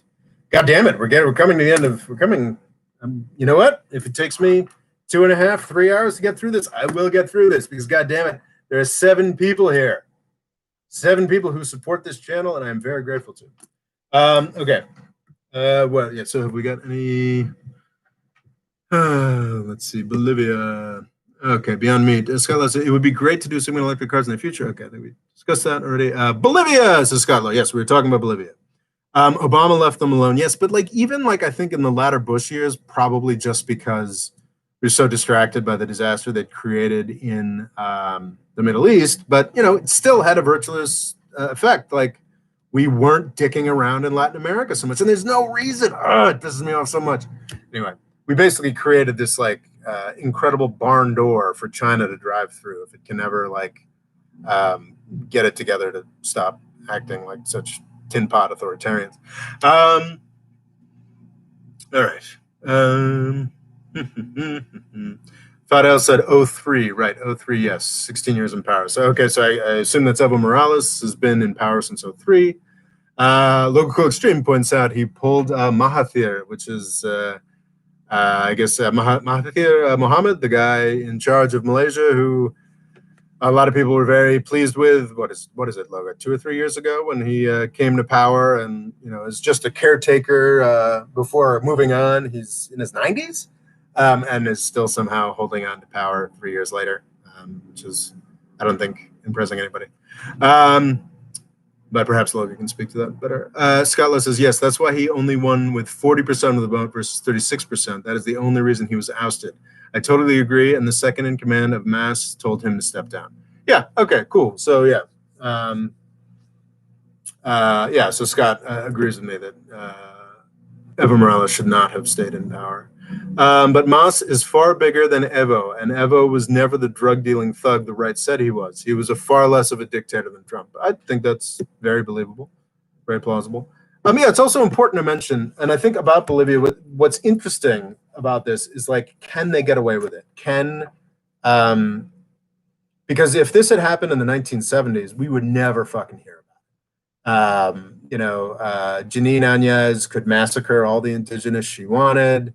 And Elliot Abrams, who's now still in power in the Trump administration and acknowledged genocidaire, would have, made sure she got a whole bunch of investment from Texaco for her trouble. But what happened was Janine Áñez, the coup plotters, came into power and tried to do an old-fashioned 1970s murder everybody coup, and they did it. They did. I think there were 2 massacres, killing probably a dozen people total, and I'm sure a number of other murders. And they couldn't get away with it. The outcry was too large. And I think that it's important to highlight that the internet has gotten a lot of bad rap because it is hard to imagine Donald Trump without Facebook. But even without real journalism on the ground, other than outfits like Democracy Now! And sort of cursory covering from sort of the big journalist movements.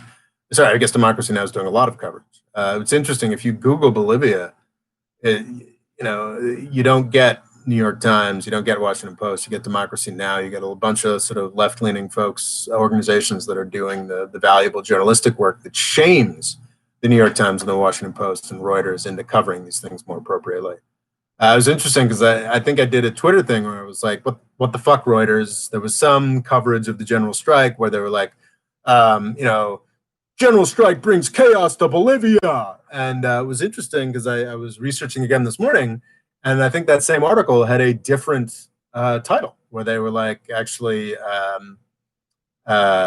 Bolivian Bolivian protesters enraged by delayed election, which is, a distinct improvement over protesters bringing chaos. So, yeah, and it is interesting that with the internet, with citizen journalism, with these organizations, the Áñez and the coup plotters were not able to do the old-fashioned murder everybody coup that they wanted to do. And I think they're losing. I mean, my bet is hopefully they're going to lose. If there's any fucking justice in the world, if the arc of history bends that way, they should lose. There should be an election in September or October, and they should lose, and they should be out of power. Yeah, and some of these paramilitaries hopefully end up in jail. Okay. All right, but okay, Scott says no, he won the first round by 10%. So by law, a second election is not required. But I think my point is that the Evo successor actually has a higher percentage after this year of disaster that the coup plotters have brought economically, in everything. Local question: it's amazing how fractured the U.S. is with only 3 corrupt men: the president, the AG, and the Senate Majority Leader. There's a lot more corrupt men in the United States, man. But yes, obviously they're shitty. I'm not sure exactly what you're saying there, Logan, but I'm sure you'll clarify for me. Scott says the U.S. power in Latin America is crumbling. U.S. military thrown out of every country except Honduras and Colombia. Obama did a great job in letting them go their own way. I think U.S. power in Latin America crumbling probably overstates it a little bit, but I haven't done a survey of it, so perhaps Scott is appropriate. This is saying that appropriately. Fadel asks, do you see Haftar giving up his territory in eastern Libya in the foreseeable future? Which is a great segue. That is not actually my next topic, but that is one of my topics. No, I do not. As I laid out in my video last time, I think Haftar is probably going to have much more staying power than we would like, unless he dies, or the Eastern Libyans kill him or push him out. I would not advocate for killing anybody, but I would certainly understand it if it happened. Yeah, I don't know. I mean, Haftar could be gone tomorrow, or he could be there for another 5 fucking years. It's fascinating. Like, when old people get power, it's extraordinarily rare that they die. It's a sort of an interesting thing. That may actually be the reason Mahathir refuses to give up power. Did I pronounce that appropriately, Loga? In Malaysia, is just because it's all he's got left. He's like, he knows that as soon as he leaves that office, he'll spend a week or two tending his garden and die. So yeah, I think Haftar's not going to give up power voluntarily. I think, like, as I said in that video a week or so back, the important thing in Libya is for the GNA to get its fucking act together. And as I've been saying in these live chats and in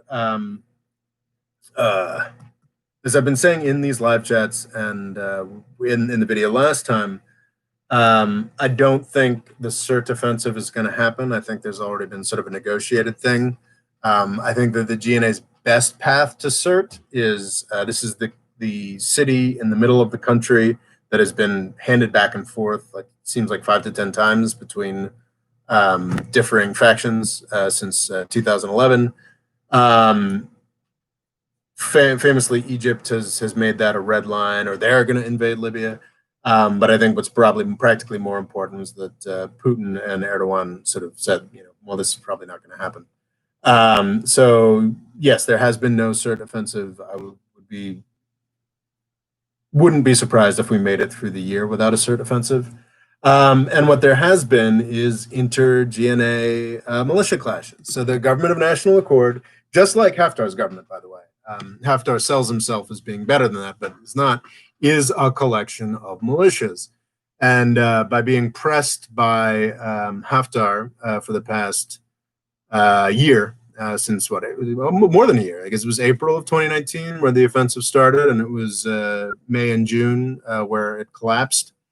Under the pressure of Haftar's offensive, the GNA militias were working together a little easier, a little more easily, and a little more positively.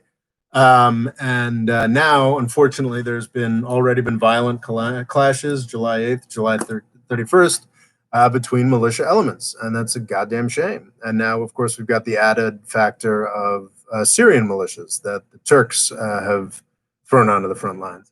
I don't know, like,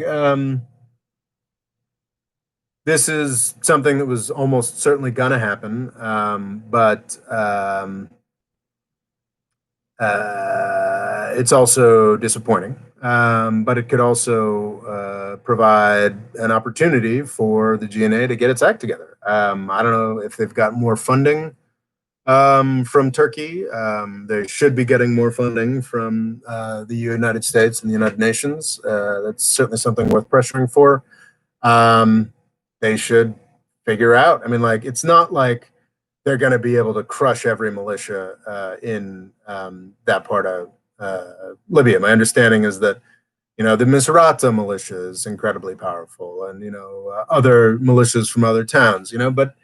But you should be able to crush some of them, or not crush them, but you co-opt them.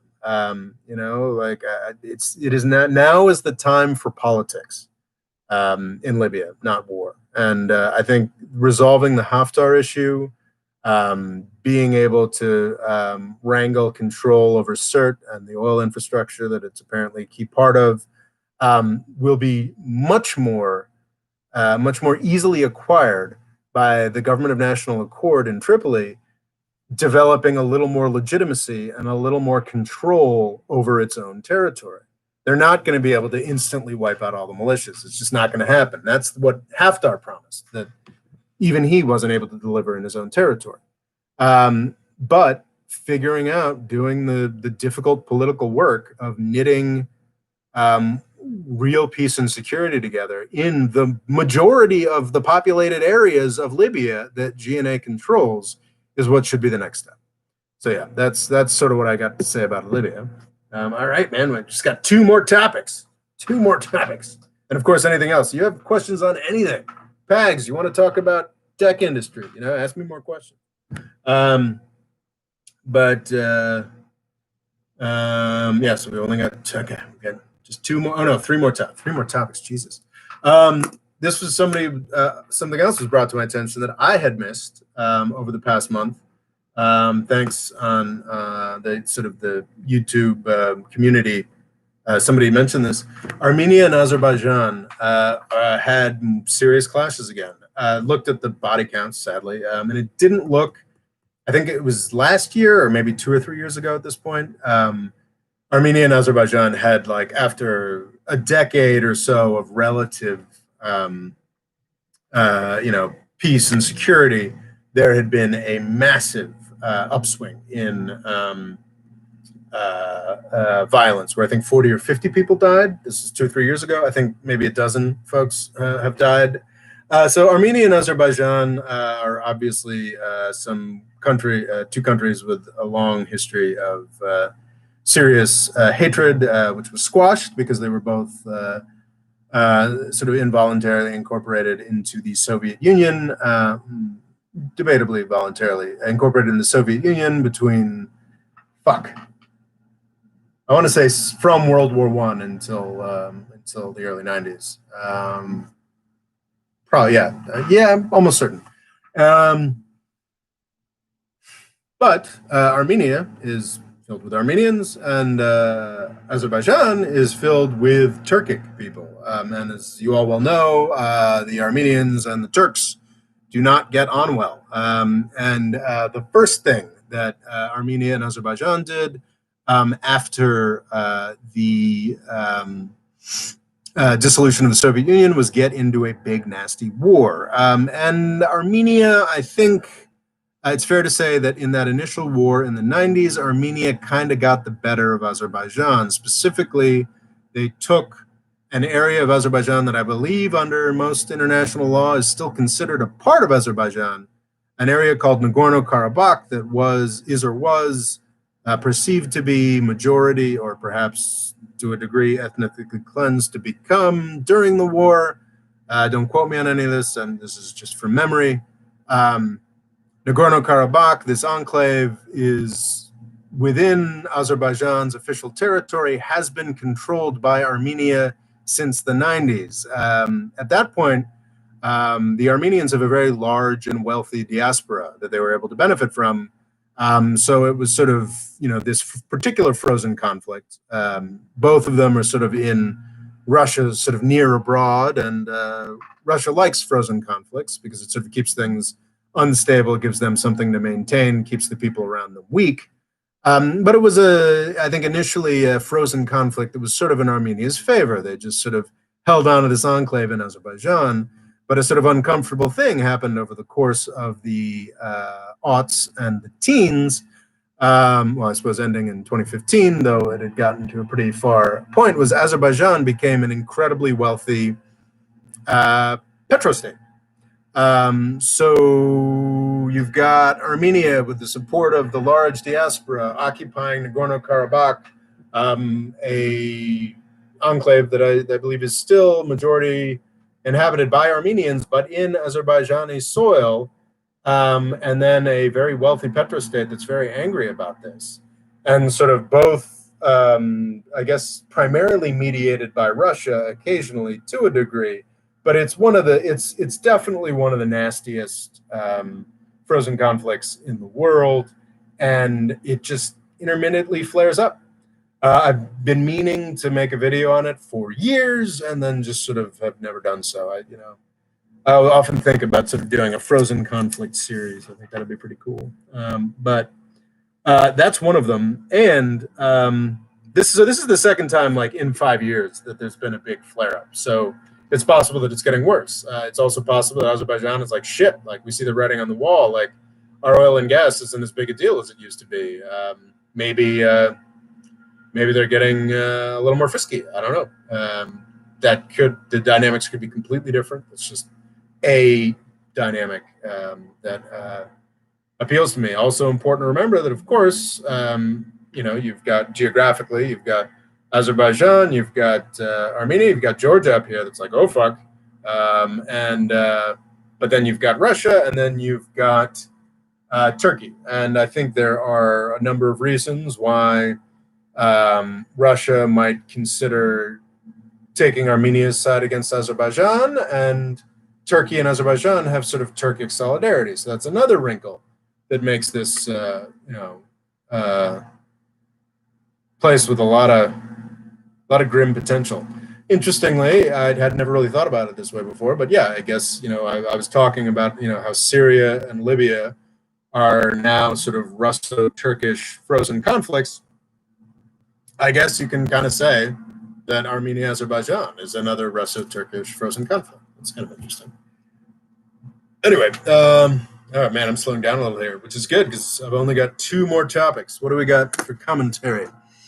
Alexander Pagliari asks, in general, I wish I were hearing more about USPS because it's both criminal and highly inconvenient. So I'll ask for your thoughts of that, it being the defunding of USPS.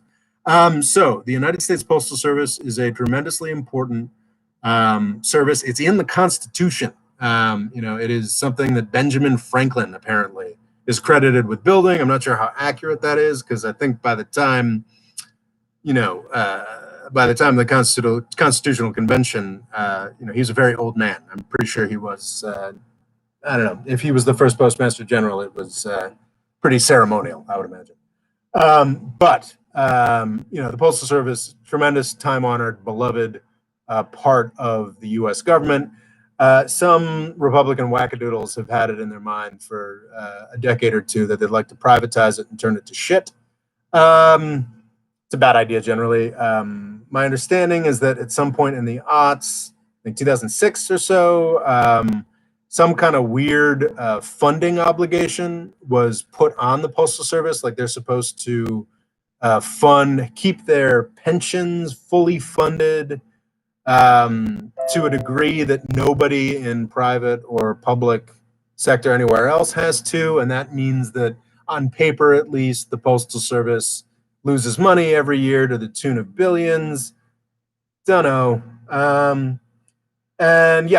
So there are some committed ideologues in the Republican Party and an array of think tanks in Washington, D.C. that have wanted to kill the U.S. Postal Service forever, which is just crazy. But it's sort of a case study of how I love the post office. I use the post office a lot. I think it's a great service. I think it provides great service. I think the vast majority of Americans love the Postal Service, but I don't think about it much. So it's amazing what you can get away with if you're committed to bribing politicians and you're committed to a ideological goal, even if it's in complete contravention to the wishes and interests of the American people in general. The new wrinkle is that Donald Trump has a mat-on for mail-in voting and believes that mail-in voting is somehow bad for him specifically. And it's funny because there's a lot of Republicans trying to support him, making a principled argument about, no, don't you understand? It's more vulnerable to fraud. And he just, again, this week, he got up, he's like, no, I'm, fucking with the Postal Service because I don't want vote by mail to happen because vote by mail is bad for Republicans.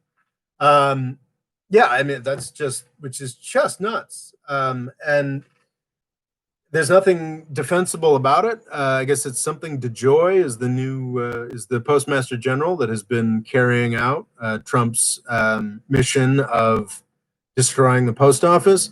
And it's hard to say specifically whether DeJoy is specifically trying to fuck up the election in service to Trump, or if he's just a committed ideologue, Republican crank who wants to make the Postal Service worse, because my understanding is, I've only seen tweets on this, I haven't done the reading, but according to tweets I've seen, he may be a significant investor in a competitor to the Postal Service.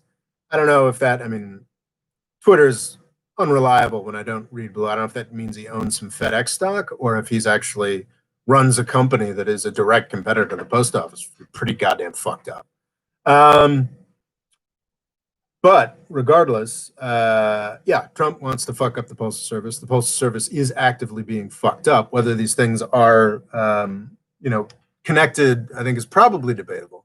I haven't talked about the USPS much. I haven't been on the warpath about the USPS, the United States Postal Service, because it seems like everybody else is. And I don't really feel the need to get involved in it. Like if my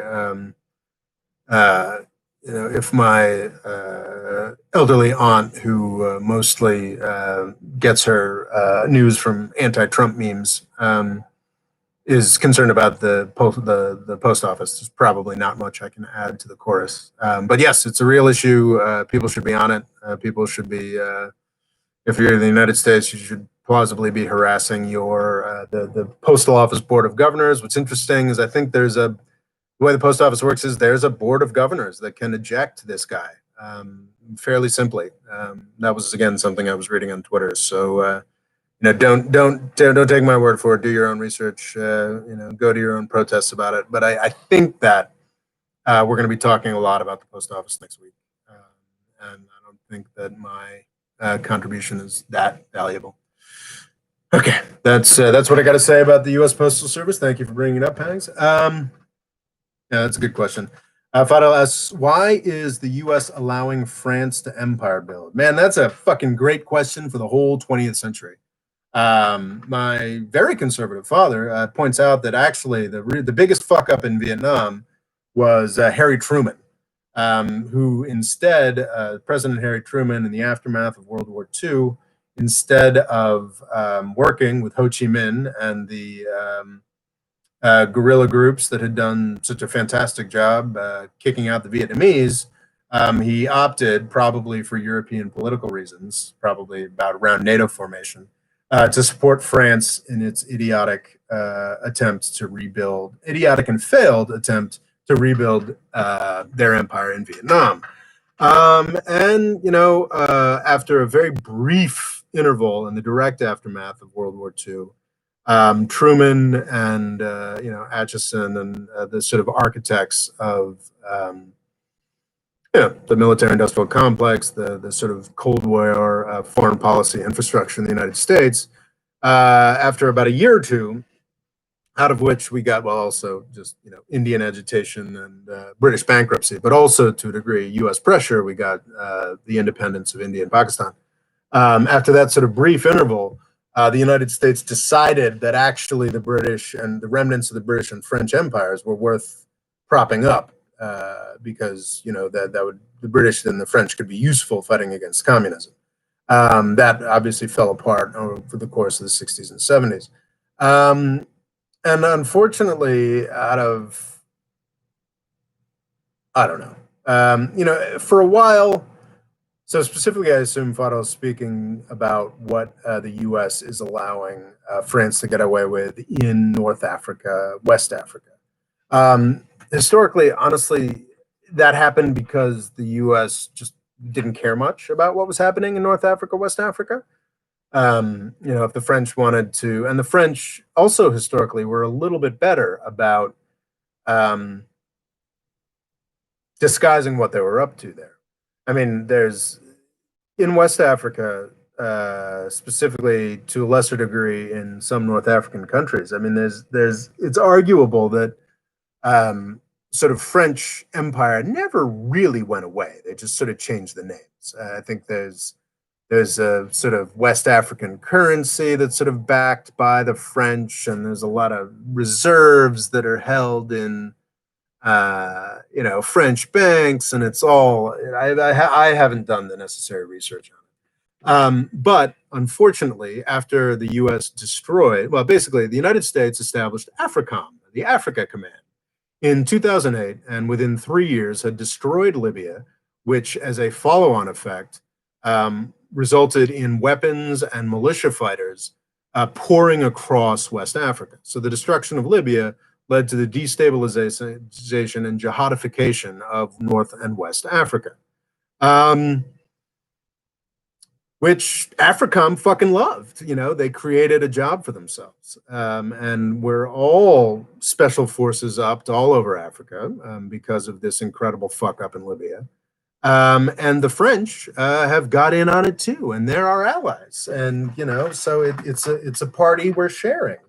Going in to solve this problem we created and have a stepped up. It overstates it a little bit to call it a military occupation, because I think at the end of the day, like, we're talking about dozens to maybe hundreds of U.S. and French soldiers in a few of these countries. But yeah, I mean, it's certainly a soft step towards the recolonialization of these places that were never fully decolonialized.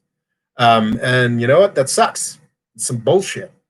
Yeah, I'm not a fan of it, but haven't had the chance to do the in-depth research on it. It's funny. I'd love to say, Fadal, that it was some kind of malicious plan. But I really think that all the people at AFRICOM really fucking think they're helping.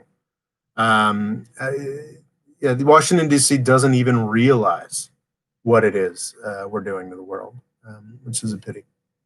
Why is the U.S. allowing France to embargo? I think I've answered that question. The domino theory was nonsense, says Scott Lau. A few years after the U.S. left Vietnam, was fighting communist China. That's true.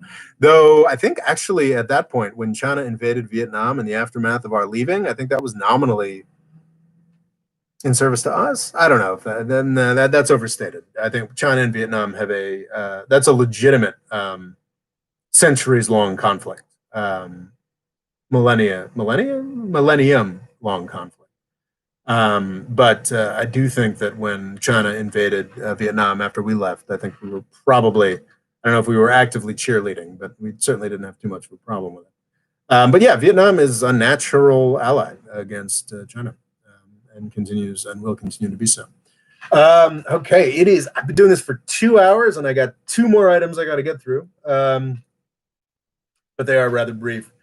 So Saudi Arabia, Pakistan, I was thinking about this and researching this, and I think because I'm only briefly at my parents' place in Connecticut before going back to my parents' place in Michigan, I think we'll probably do another live chat Tuesday. Loga, are you're free for moderation on Tuesday, Loga? Or maybe later in the week if he's Loga is an awesome moderator, by the way. He makes it possible to do these progressively larger and larger live chats. So I think possibly, no promises, this Saudi Arabia Pakistan thing, if I get into it a little more and I find enough, and I think I will, because it's a very important relationship, is important. But what's happened over the past month is there've been more further development in the Saudi Arabian Pakistani relationship falling apart. And I got to say, like, I can't think of a relationship I'd be happier to have fall apart, because it's just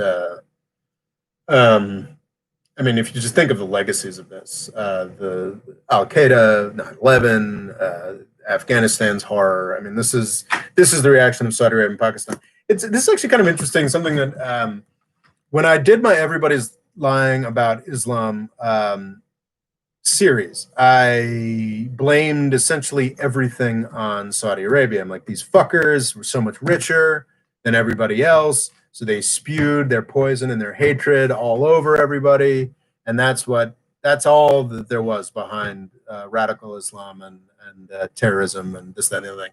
And I think that in most countries that's true. That's 100% true. I think Pakistan is the one big exception.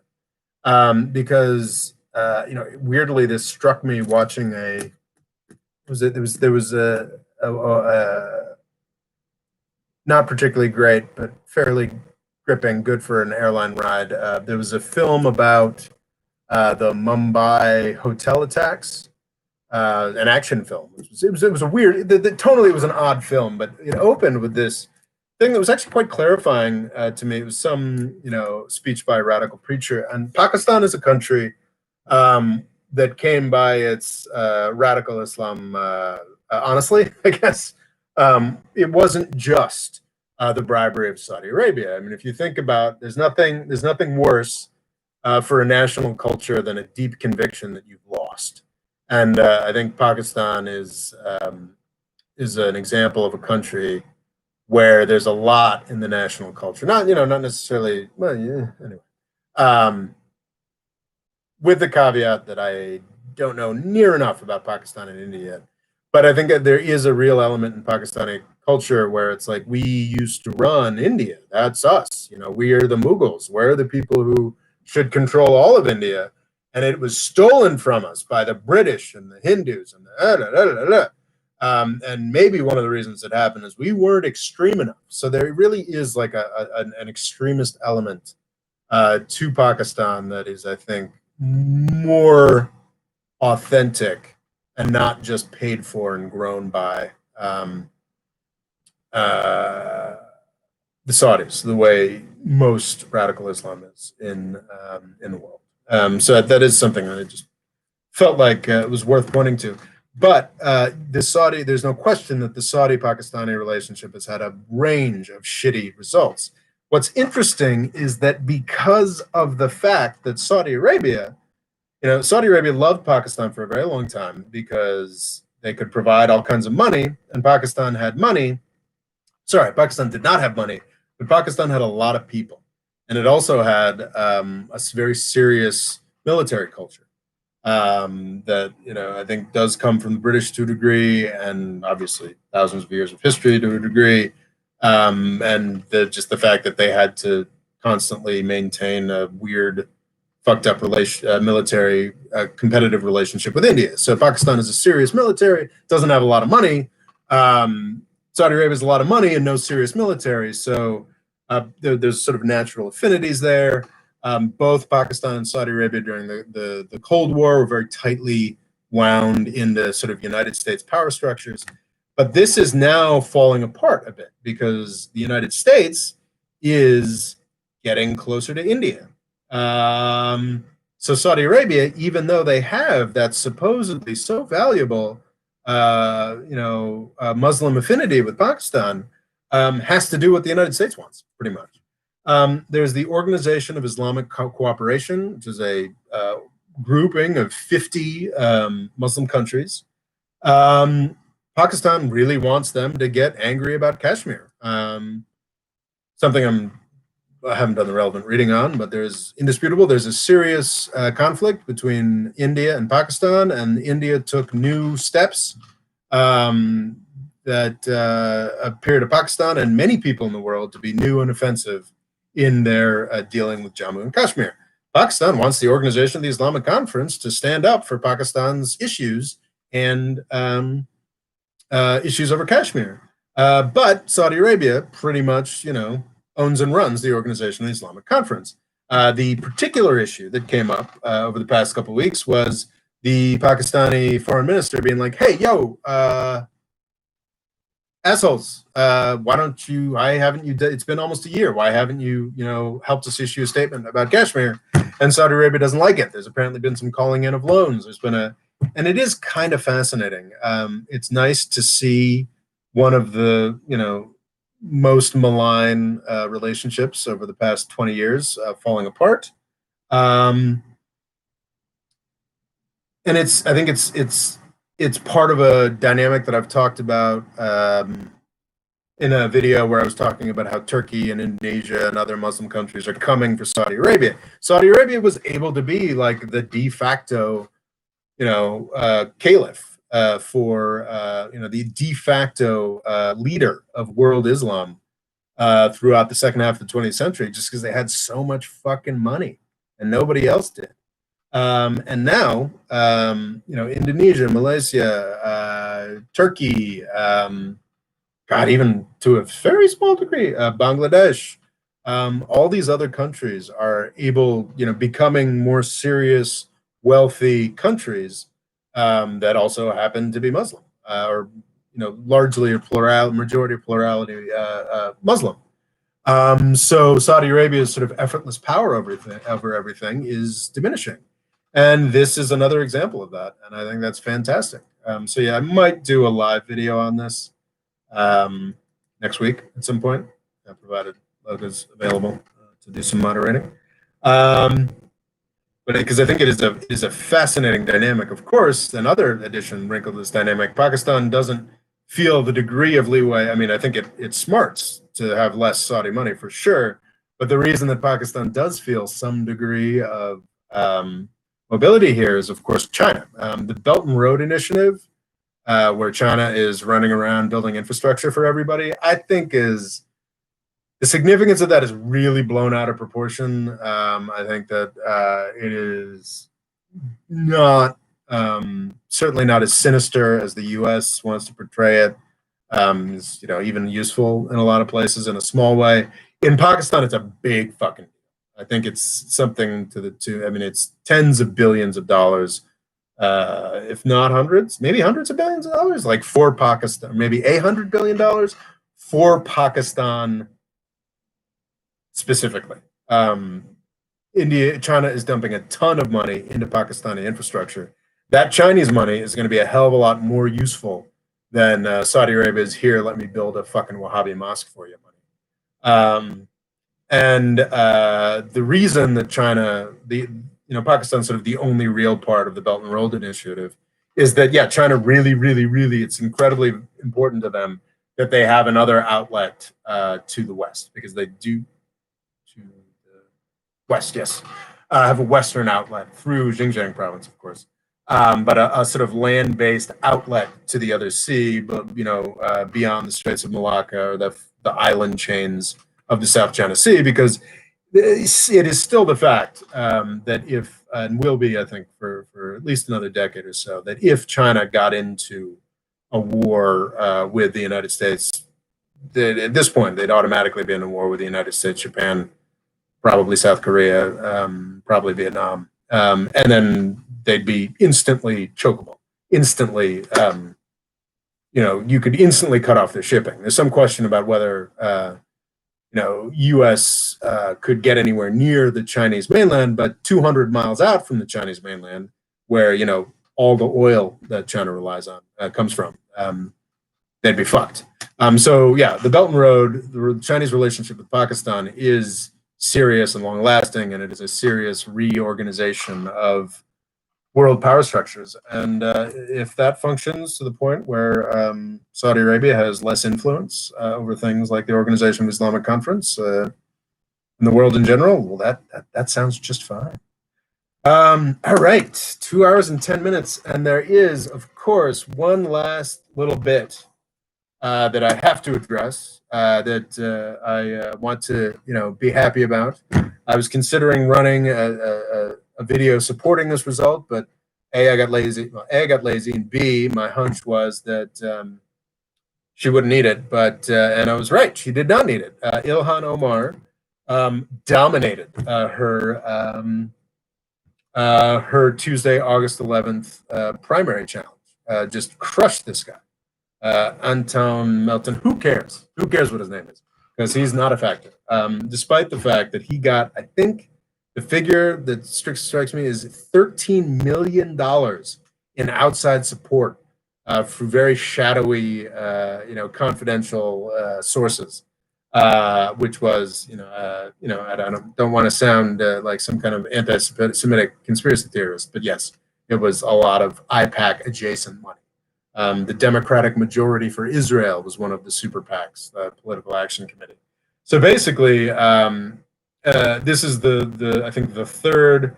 I guess the Massachusetts primaries haven't happened yet, but I don't think anybody thinks Ayanna Pressley is particularly vulnerable. She's done a great job of both looking squad and progressive, and also being close enough to the mainstream Democratic Party that I don't think she's got a serious challenger.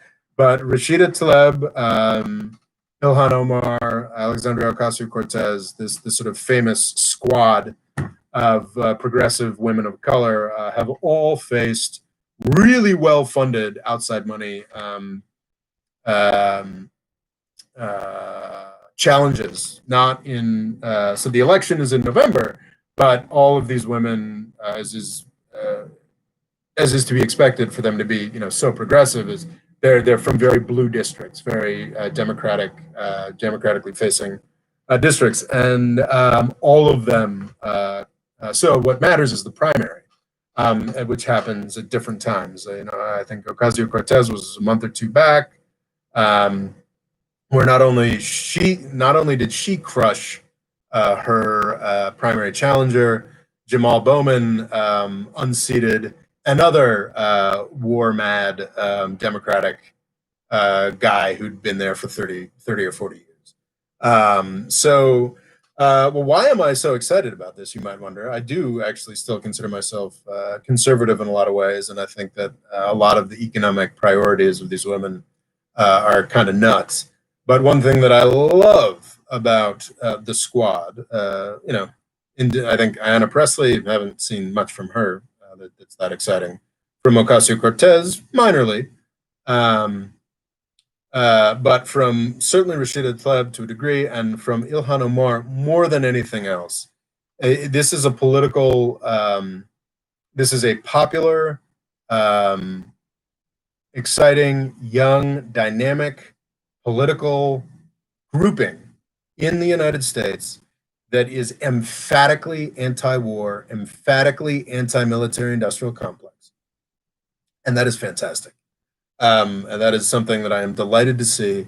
And the fact that Ilhan Omar, who is by far my favorite congresswoman, I mean, she is amazing. If you are new to this, if all you know about Ilhan Omar is that people call her anti-Semitic a lot, I would encourage you to actually look into what she's actually about. I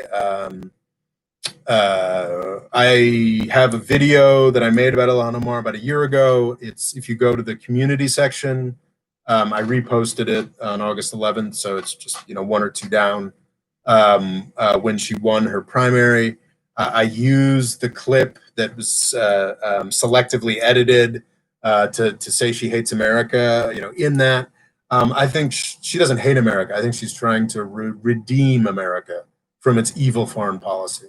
So I am very happy that she didn't just win in the face of $13 million. It is insane.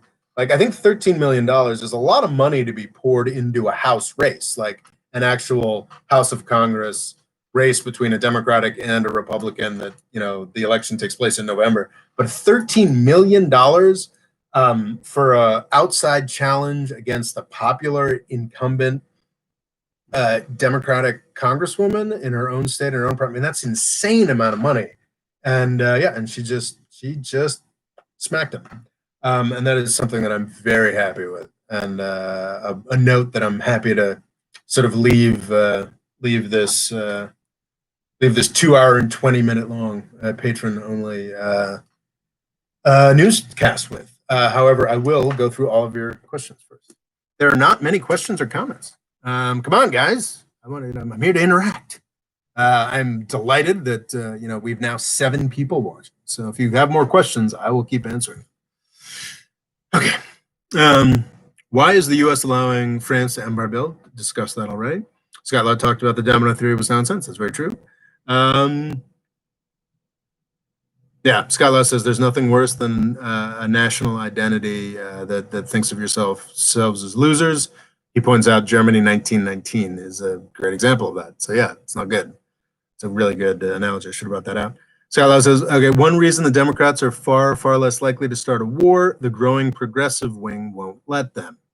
Well, we may be testing that out fairly shortly. I hope you're right, Scott Lott. Yeah, I don't know. I'm specifically pretty worried about Syria. I think that's probably the lowest hanging fruit if Biden hires some militarists and decides to go for it. I really hope that doesn't happen.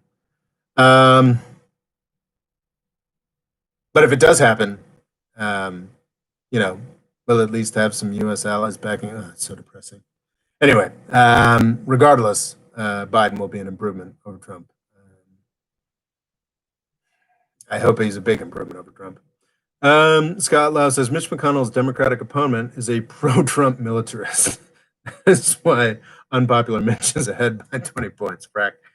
I don't know. So Amy McGrath, is she pro-Trump? That seems surprising and unlikely. But she's definitely a militarist. I think her big deal is she's the female fighter pilot. So she's heroic and, she kills brown people. So woohoo, we're supposed to be very into her. And Amy McGrath would be a better person to have in the Senate for humanity than Mitch McConnell. But I think it is interesting that there's a lot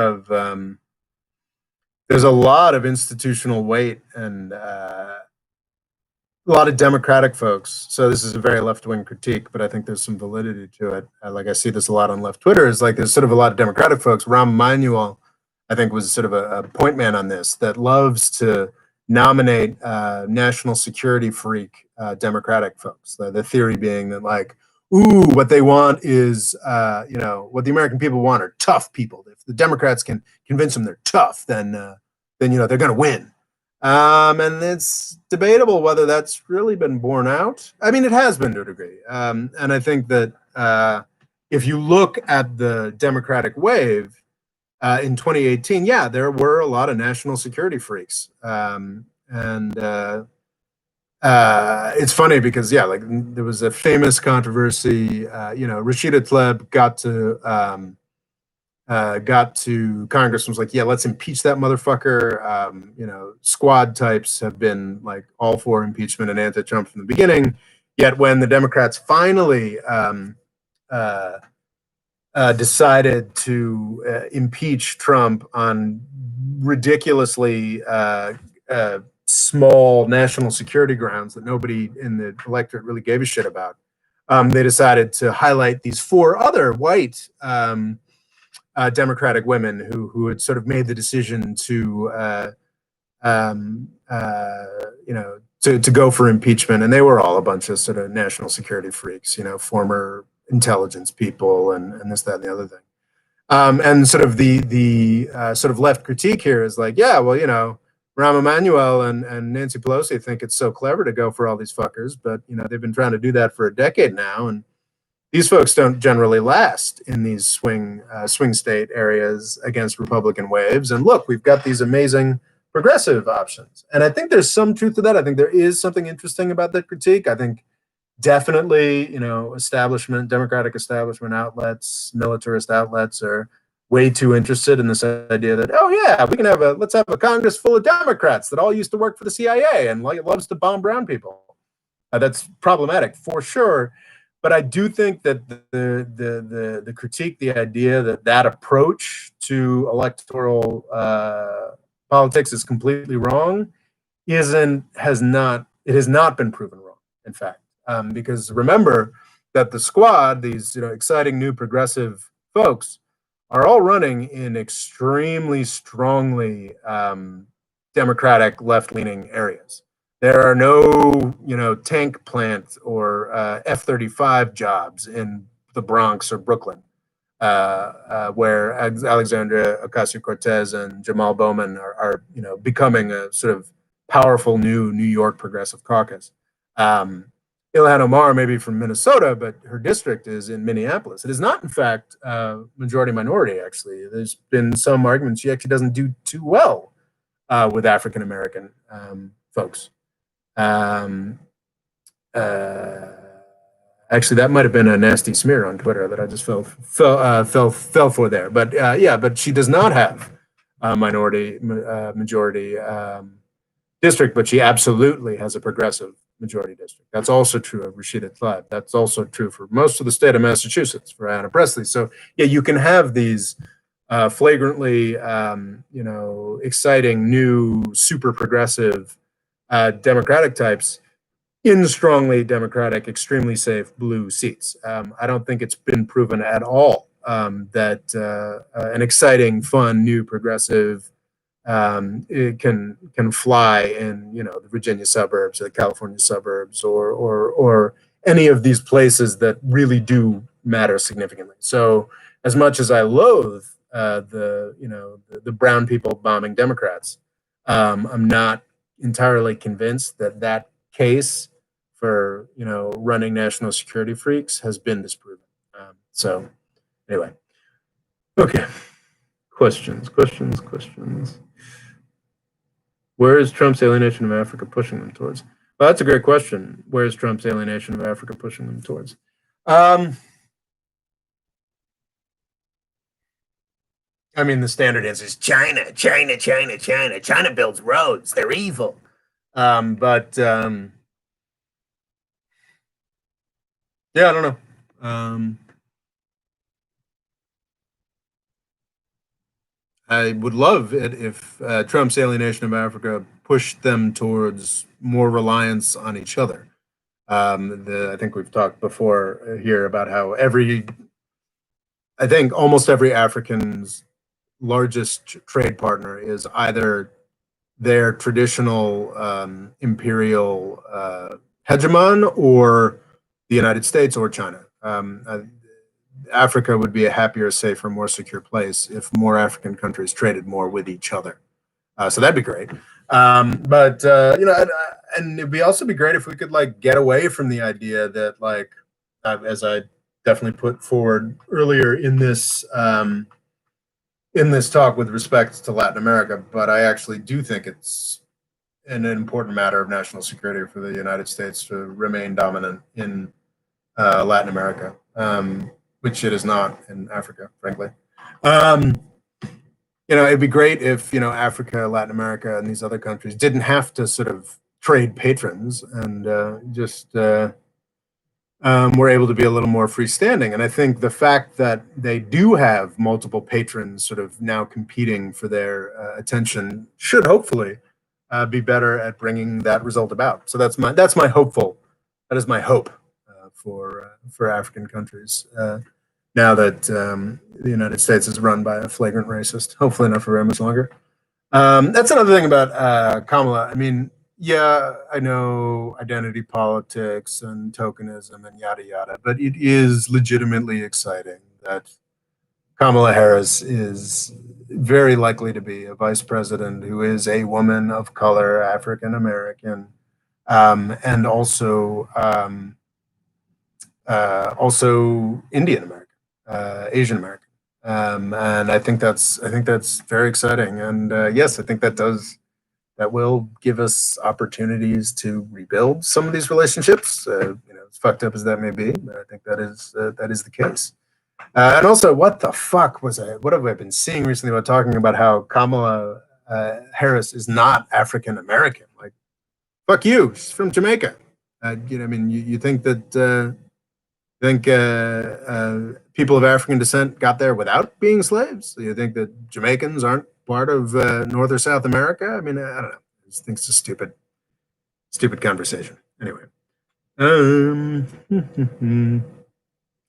Okay. Scott Lowe says a Missouri candidate beat a corporate Democrat in a primary. Well, here we have. That is what we call a test case. Let's see how they do. Also, let's see whether, because of gerrymandering, surprising districts in places can be very safely blue. So if it's a St. Louis, if it's St. Louis, St. Louis, I think.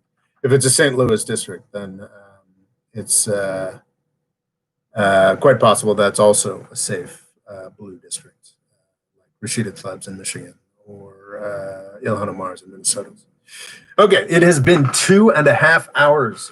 It's amazing. There are still 6 people here. I don't need to do my usual spiel because you guys know my usual spiel. And you guys are here supporting me, and I'm incredibly grateful for that. You guys are the More Freedom Foundation. I would not be able to do any of this, especially lately. You guys probably have noticed that my videos don't get as many views as they used to about 6 months, 9 months ago.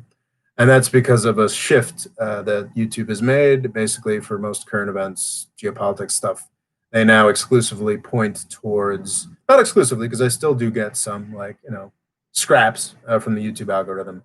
But I don't get the, every month or so, that one video that shoots up to, 10 to 50,000 views anymore. So I don't get YouTube advertising. It's you may have noticed a lot of sort of pushes to get more people to sign up for Patreon recently, and that's because I'm not gonna, if this thing's gonna keep going, I need a lot more patrons. I'm not gonna because it's not gonna be easy anymore. I'm not gonna all of a sudden the hope of there being that one breakout video is, I don't get the little breakout videos anymore, and I'm certainly not going to get the massive breakout video.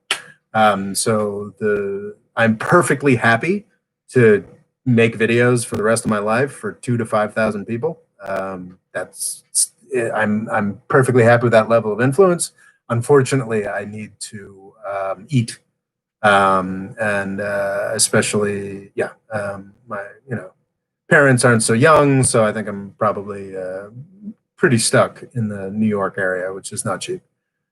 So that's what's going on, and it is you guys that help me keep doing this, and I'm going to keep on trying to get more people to sign up for Patreon because it is my entire income. And if you folks want to keep liking my stuff on Twitter and sharing my advertorial, I wouldn't. And also, if you guys have any pointers or tips, stuff that you think, you guys are not quite as invested in this as I am, but you are definitely invested in this project of mine. And if you guys have pointers or ideas of what I could be doing better to sort of grow the platform more, I'm open to them because I am getting a little. I would have been doing a very annoying and emphatic fundraising thing. Probably in the run up to my last birthday, if it weren't for the COVID thing and so many other folks needing money more, because I think I am getting to need to figure out how to make this more viable. Anyway, regardless, you guys have already opted to help me with that. And I'm very grateful. But I wanted to check in a bit, and don't need to do the spiels. You guys are already bought in, and I'm very grateful. Okay, questions. Do we have any final questions? St. Louis District. Scott Lessa, as to Kamala and the Progressive Pack of Women, as a historian, when was the last time a female leader started a war ever? Queen Elizabeth did a bunch. Was Indira Gandhi in power during one or two of the wars with Pakistan? I don't think we can rely on, or Benazir Bhutto, was she in power during wars between India and Pakistan? I don't think we can necessarily rely on women to be pacifists. I think they are more likely to be pacifists for sure, but I'm not sure if you've got that sort of 100%. Even with the few women that have been in power so far, I'm pretty sure they haven't avoided wars as emphatically as we'd hoped. I have very involved theories about that, but it has been 2.5 hours, so I don't think I'm going to get into that. Falklands War. Yep, that's a good point. Falklands War. Yep. Margaret Thatcher. That's true. Argentina seized the island. Mail later. but Thatcher was a beast, says Scott Lau. Work permanently from the Michigan cottage. I don't know, man. I'm 41 years old, and working permanently from mom and dad's house is it's a little hard to justify. I'd also like to make enough money to, I don't know, date a woman. Sounds nice. In theory, anyway. So Fado says I should try to collab with bread tubers. What are bread tubers? That's something to Google, I suppose. Okay, 2.5 hours. I'm sad to leave when there's still 6 people watching, but I do have, I got to go shopping for my parents. So thank you all for being here. And thank you for supporting what I do. It's really awesome. Thank you kindly. Have a good one.